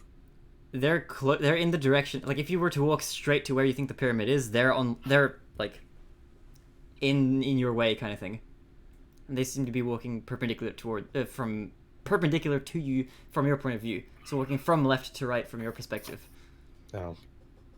And they're just casually walking. They look like they're talking to each other. sneaks a bit closer and tries to eavesdrop their conversation. Alright. Good idea. Baron, if you want to get closer, because you have good stealth, totally okay. Especially with the 24, you can get pretty close. And they're walking pretty slowly, so you can catch up pretty easily. As you hear them talk, They seem to be having some mundane conversation, chit chat. Oh, One's how one's talking about a wild frog they caught and recently cooked, and talking about how they think they've come up with a great new way of cooking frogs, and they're sharing this amazing idea with the other goblin. They're saying something along the lines of, "Did you know that if you boil it, it brings out the flavor?" And the other one's like, "I've never tried putting it in water." And they're kind of just talking. I'm gonna do a perception check to see if they are armed, just to confirm. you already seen that they're not. Okay. Turn around. I think all of you saw that they're not armed. Motion to the others that very harmful. I'm gonna stay in the tree and support Baron from a distance. Same. Wait, am I with? I'd like to be within 320 feet of Baron. You're within 350 feet. The goblins aren't that far away. They're like 60 feet from all of you, and probably like 20 feet from Baron or something. Sounds great. Ideal. Perfect. Like, you guys can get pretty close because you were stealthed so well. And goblins aren't exactly super perceptive. Where did I put this sheet? Oh my god. Yeah, they're not very perceptive. Alright, Baron, do you think?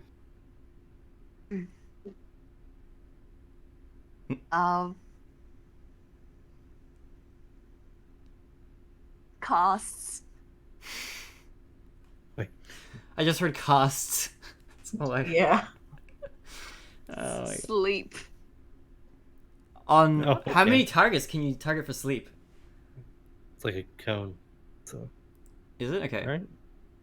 It's a 20-foot point. Okay. Yeah, okay, you cast it and they both fall asleep. Okay, so I need Is to that write. necessary? Yeah. You never know. And then You guys are safe in like very strange situations and then very reckless in others. I like it. There are big monsters this way. We must go that way. Oh, it's unarmed goblins having a chit chat. Let's put them to sleep just in case. Never know. They might punch us to death or something. and then I go and I can't hear what you're saying. Baron! tie them both up and take them as prisoner. Oh my god. You tie them both up, they're both asleep. With do you have something to tie them up with? Or do you have... To lend me some of her. Do you I thought we used up all the rope. Oh, did we? You know? Wait, who asked? Also, it selected it again. There are only... Also, I think, do you not have rope in your inventory? I do, yes, but then I want you to help me set them up. I don't have rope. So I don't. I am the only person who has rope. I will. I guess I will creep out of the tree and help you tie them. Okay, you guys are tied up with these goblins. Cool. You guys have the goblins tied up. What do you want to do with them? I use Mage Hand and slap them 5 times to wake them up. Wait, isn't this magical? wait. Don't they only... we should loot them first. Oh my god. Alright. Can we investigate them? Yeah, I sent before my we snake, slap them? to like loot them. I'll just walk up and help. Alright, you loot them. Whoever's looting, you guys are all in on it. They're asleep. They've been slapped, but they're still asleep because I think sleep doesn't deactivate when you just slap people. As a spell, maybe, unless you just want them to wake up afterwards. I think if you do damage, it would wake them up, but I don't think a mage hand slap does damage. It It doesn't. doesn't. No. Okay. Cool. You just slap them around a bit. They stay sleeping. Poor guys. Do I find anything? Yeah, you guys both. Whoever's looking finds some stuff. Nothing too interesting. One of them seems to be carrying a live cricket. Weirdly Weird. enough, in their pocket. I let that go. There's an empty cloth bag which seems to have a couple holes in it. There are. Put that back.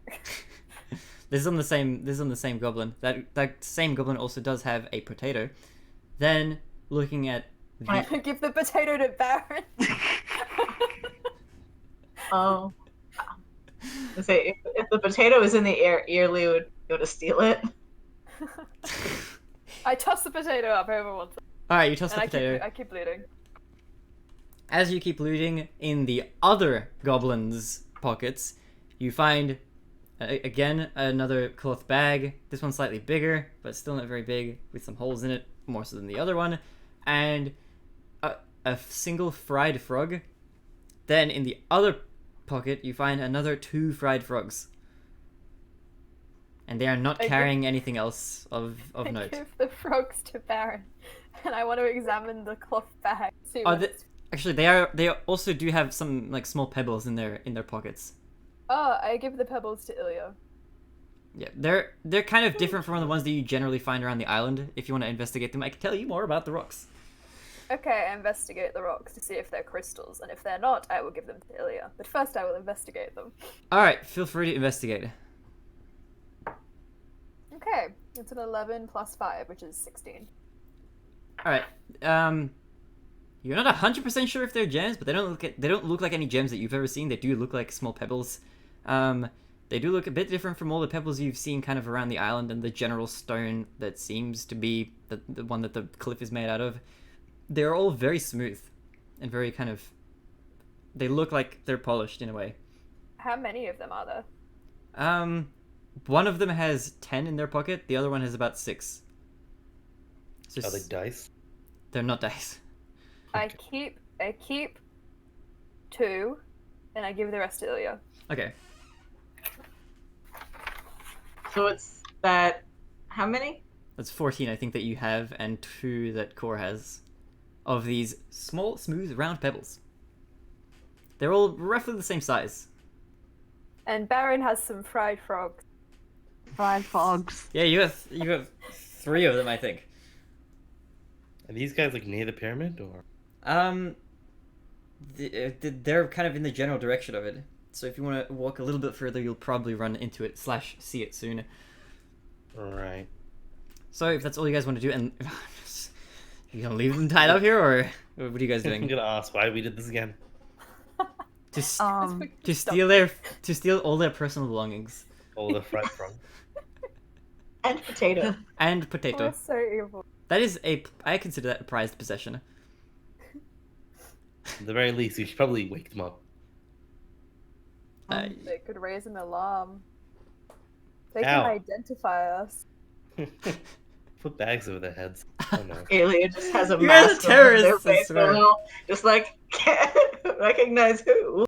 Oh my god. I want to look at Ilya and just smile and turn into Ilya. Okay, just remember, I need to write down also that since it's kind of getting to late evening, 2 days have passed. I want Core's character development to be less of an asshole at the end, but not for now. That's probably that's good. That's a good development goal. I'm having fun working out random crap with time behind the scenes. Actually, Ilya's just gonna look at Core interestingly, just like, all right, and then attempt to put the silver mask on Core's face. Give me the mask and not you. Yep. I'll take it. Oh my god. You look like Yerrick right now, don't you? No, Yeah. he looks. Core just turned into Ilya. Oh, just now. Okay. No, but Core changed into a. He got like intimidated by Ilya's pretty, so he changed into like something very close to his changeling form, but not quite. Okay. Which is the picture I sent to the group. And now he's seen that Ilya's trying to like hide, and he's like, nah, and he changed. Okay. I get you. Well, And so Ilya put the mask on Core's face, which looks like Ilya, and is now trying to hide in the bushes. all How right. far is I the put- opening I put of the the mask tree in my of the pocket. forest here? Can I see it or? You know what? Roll a perception check. All right. Okay. I have a rough idea of where you guys are. My dice. Oh.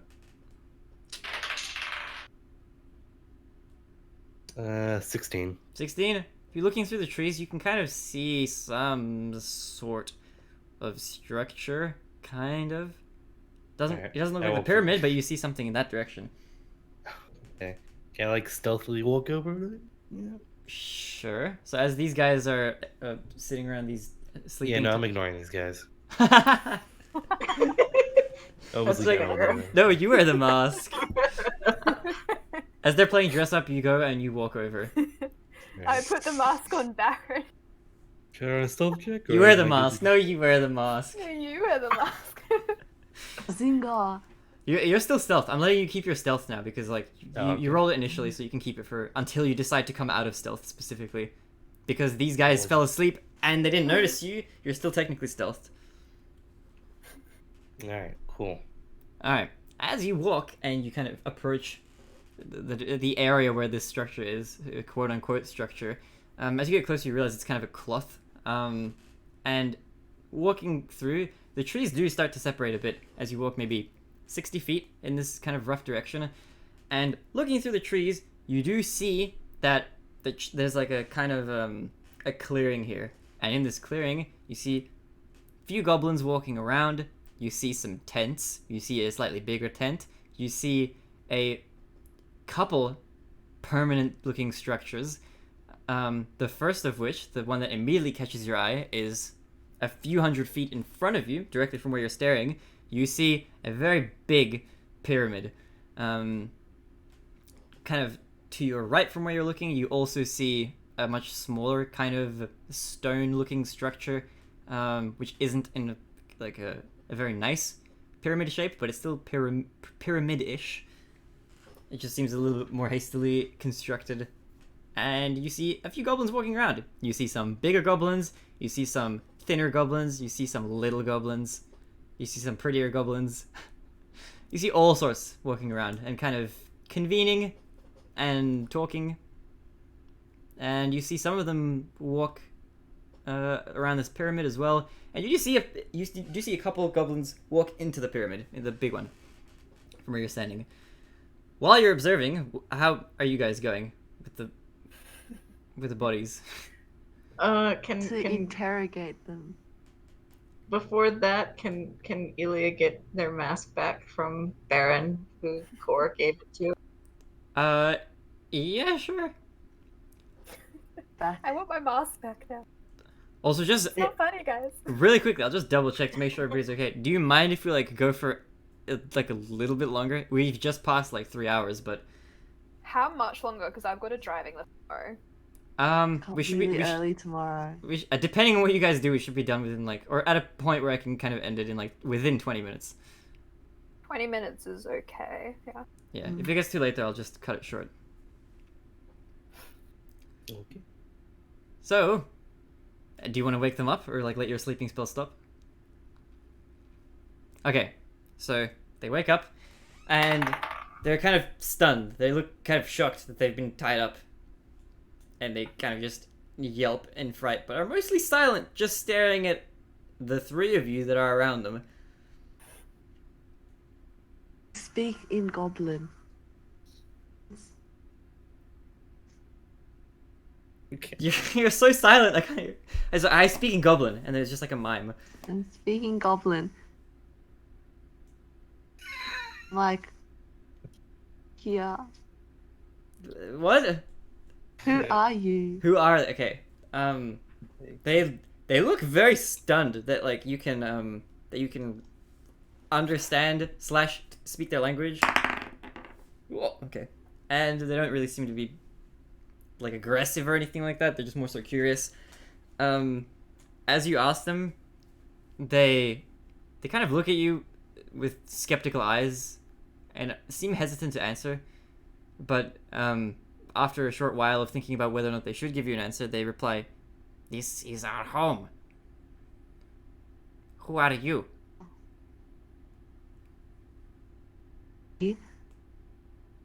A friend of all goblins. A friend of all goblins? Roll a persuasion Yes. check.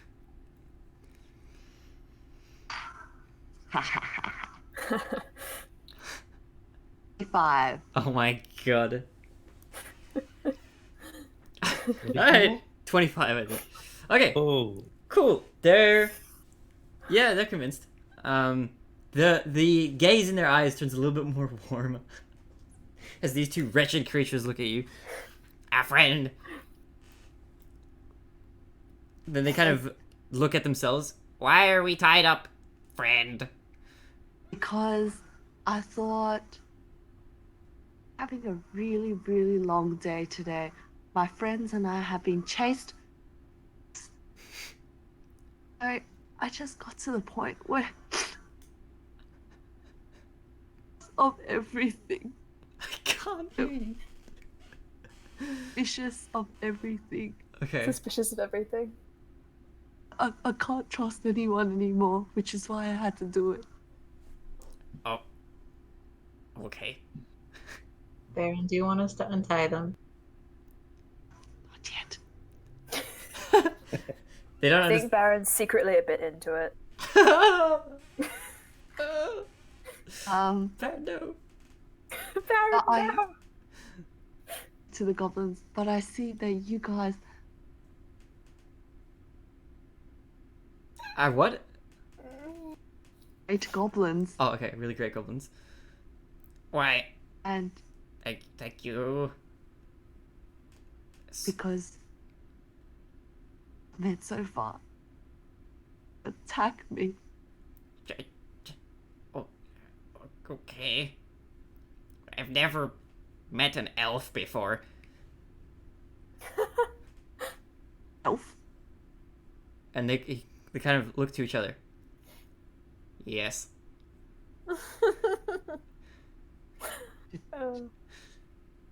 Cora's just laughing. They look He at grew up with elves, so. all three of you.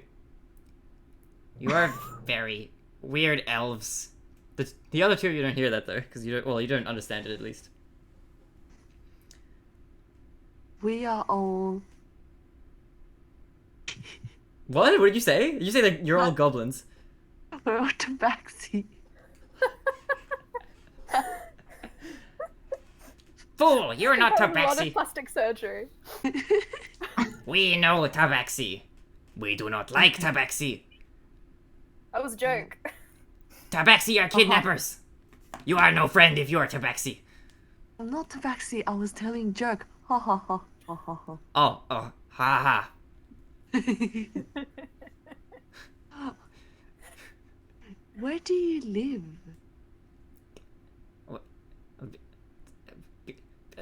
A little bit that way. And they kind of move their heads a bit, kind of completely tied up. Just over there. This What? pyramid is? Yes. It's a little bit that way. And they shrug and point in the same direction with their heads. What? What? What is it?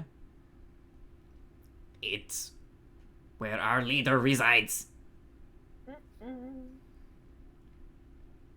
The great old one. Oh, hold on, let me find the leader's name. Do I not have a sheet? I do have a sheet for this. Oh my god. Oh my god. True math. The great one. True math. True math. True math. If you, Math. for whatever reason, want to write it down in your notes, it's TRUMAATH. Oh, true math. Yep. That's triggering. She is our leader. Eh?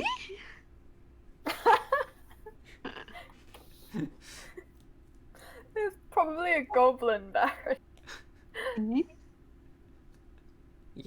Yes. We are also both female. Oh. You said I so. don't- I am did not you okay with know this that? situation. Goddamn Baron.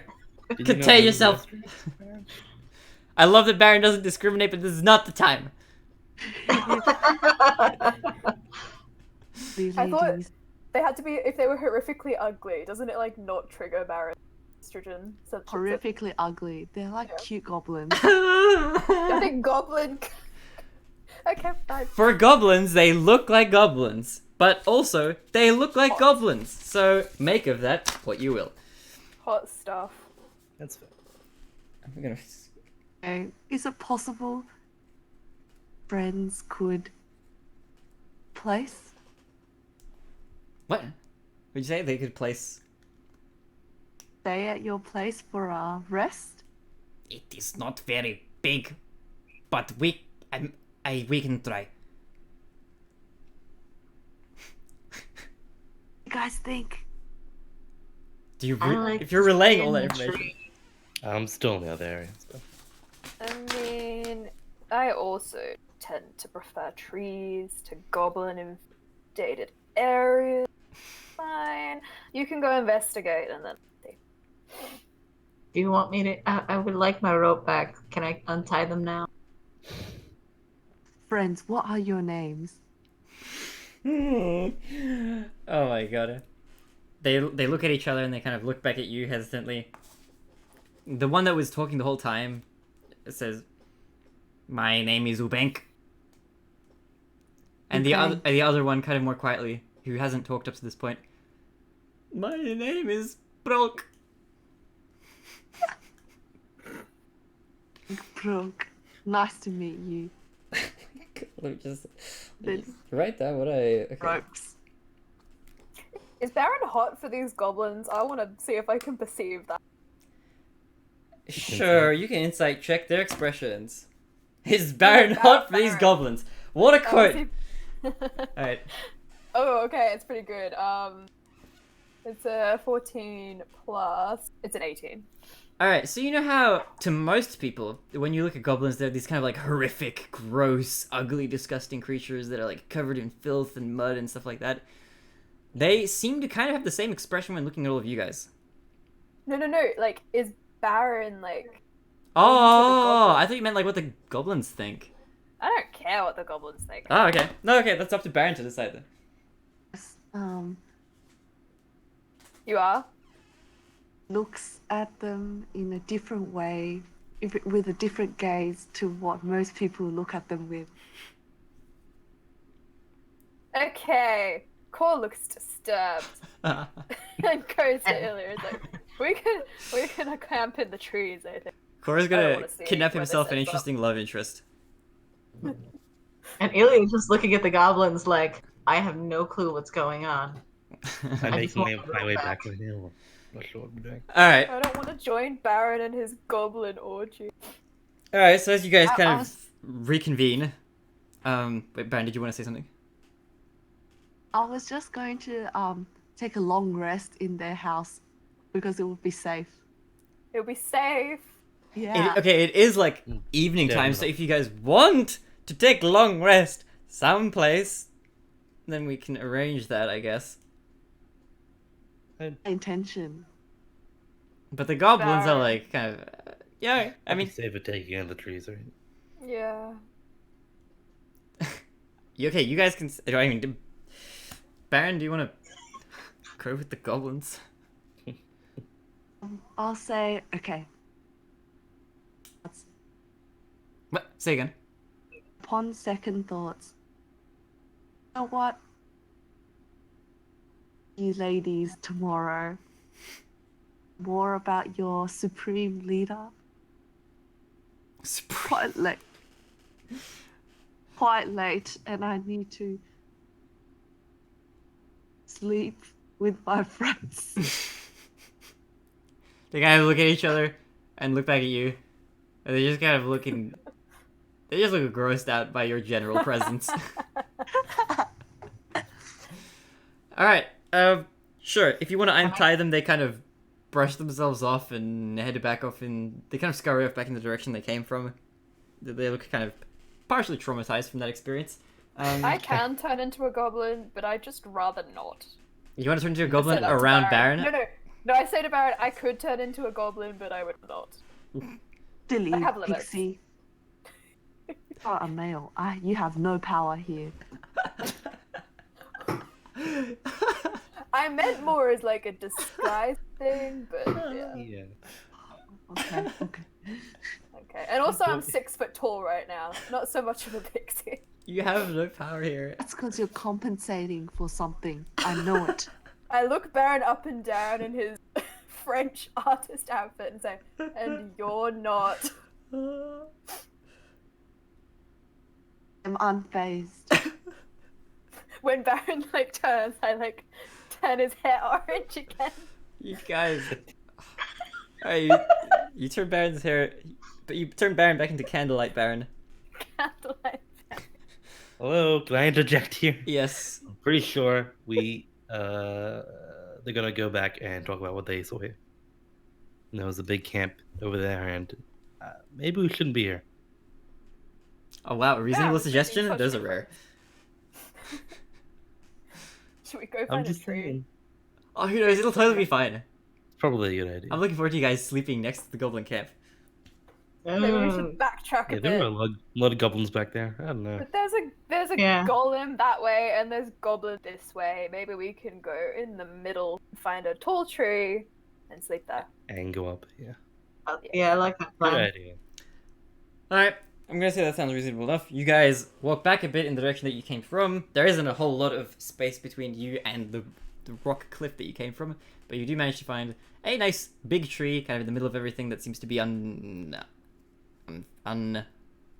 unbothered by the environment, left alone, kind of out of sight, out of mind of most creatures that seem to roam these parts. So you guys walk up all the way to the top of the tree. Yerrick is helped up by whoever helps him up, and you guys take a sit down. We'll do watches and stuff next session, I think. At this point, you take a rest. You lie down in the tree, and for now, that is where we shall end this